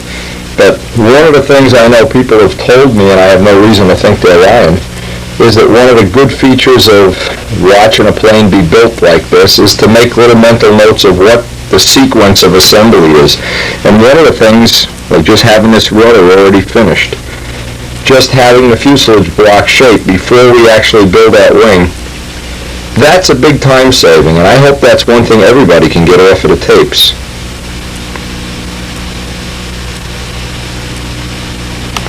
Now, with only a few minutes left, on the tape, I didn't want to get started and be in the middle of cutting these holes out, since it is an involved thing. And believe me when I tell you, if there's one thing you don't want to do is make the air outlet so inefficient or so small that you wind up, after the plane is finished, having to cut holes in here. It's a lot easier to spend the time, and we're going to do it on the next tape. The first thing is get these holes all aligned, angled, and that you have a perfectly smooth airflow from the back of the engine on. One of the advantages you have with any side exhaust engine is most of the heat tends to go out the side through into the muffler. If you were making a rear exhaust engine, you'd want these to even be more efficient, maximize efficiency. But what I like to do is maximize the efficiency, even if it's a side exhaust engine, I don't care. Just having that really good cooling flow, really important. I think it's really important anyway.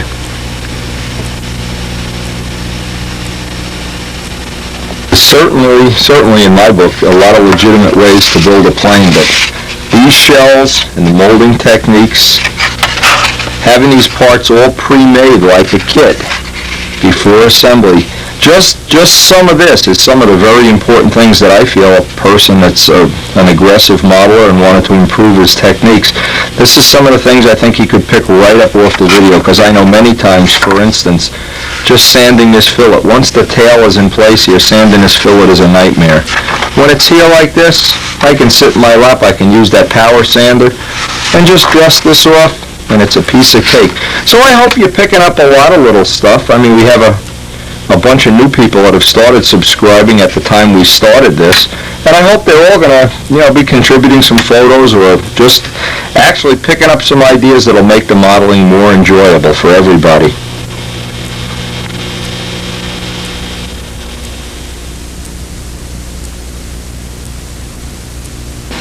I want to close out the video on some really good news.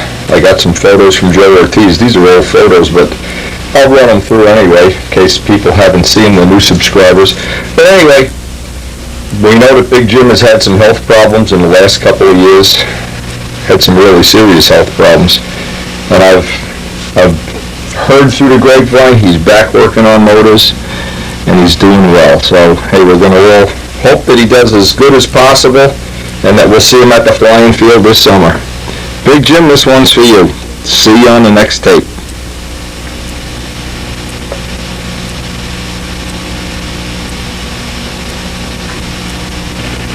And this is one of Joe's pictures. This is a really old picture. This is from 1984. And if you notice, this is Rick Musnick. And at the time, this was the plane, one of the planes I took to Reno for the Reno Nats in 1984. And it has a geodetic wing. The ribs are in on a 30-degree angle. It was something that Billy Woolridge and I worked on together. And we took a foam wing, cut it up into really pizza pie slices, traced out the ribs, and I'm really happy to see that now is a well accepted, and that Bob Hunt's doing some excellent work on promoting that. It's an excellent idea. And I certainly would give Bobby all the credit in the world for adding another nice dimension to our modeling, another option, another way of doing things. And if everybody pitches in everything that they possibly have and stop arguing over who got the idea first, well, hey, that would just be that much better as a hobby. We'd all be better off.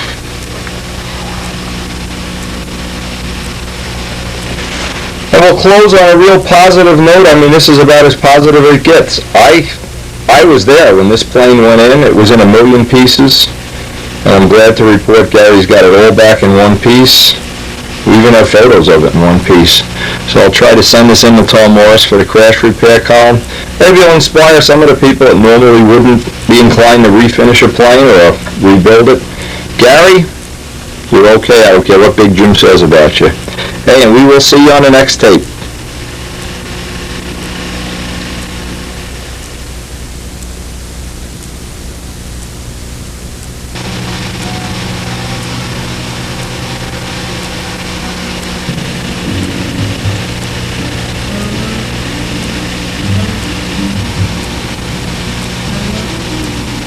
This is from Taiwan. We even got a picture from Taiwan in here. Hey, Joe, you're okay.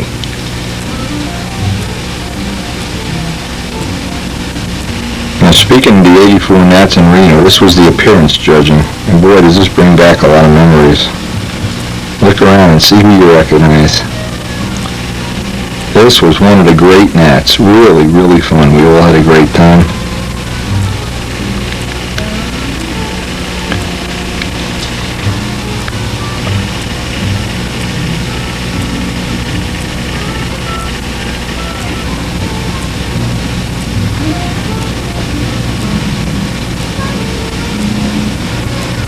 You see some really nice cockpit detailing. This was the 84 plane, the F-16, and boy, did it have a cockpit.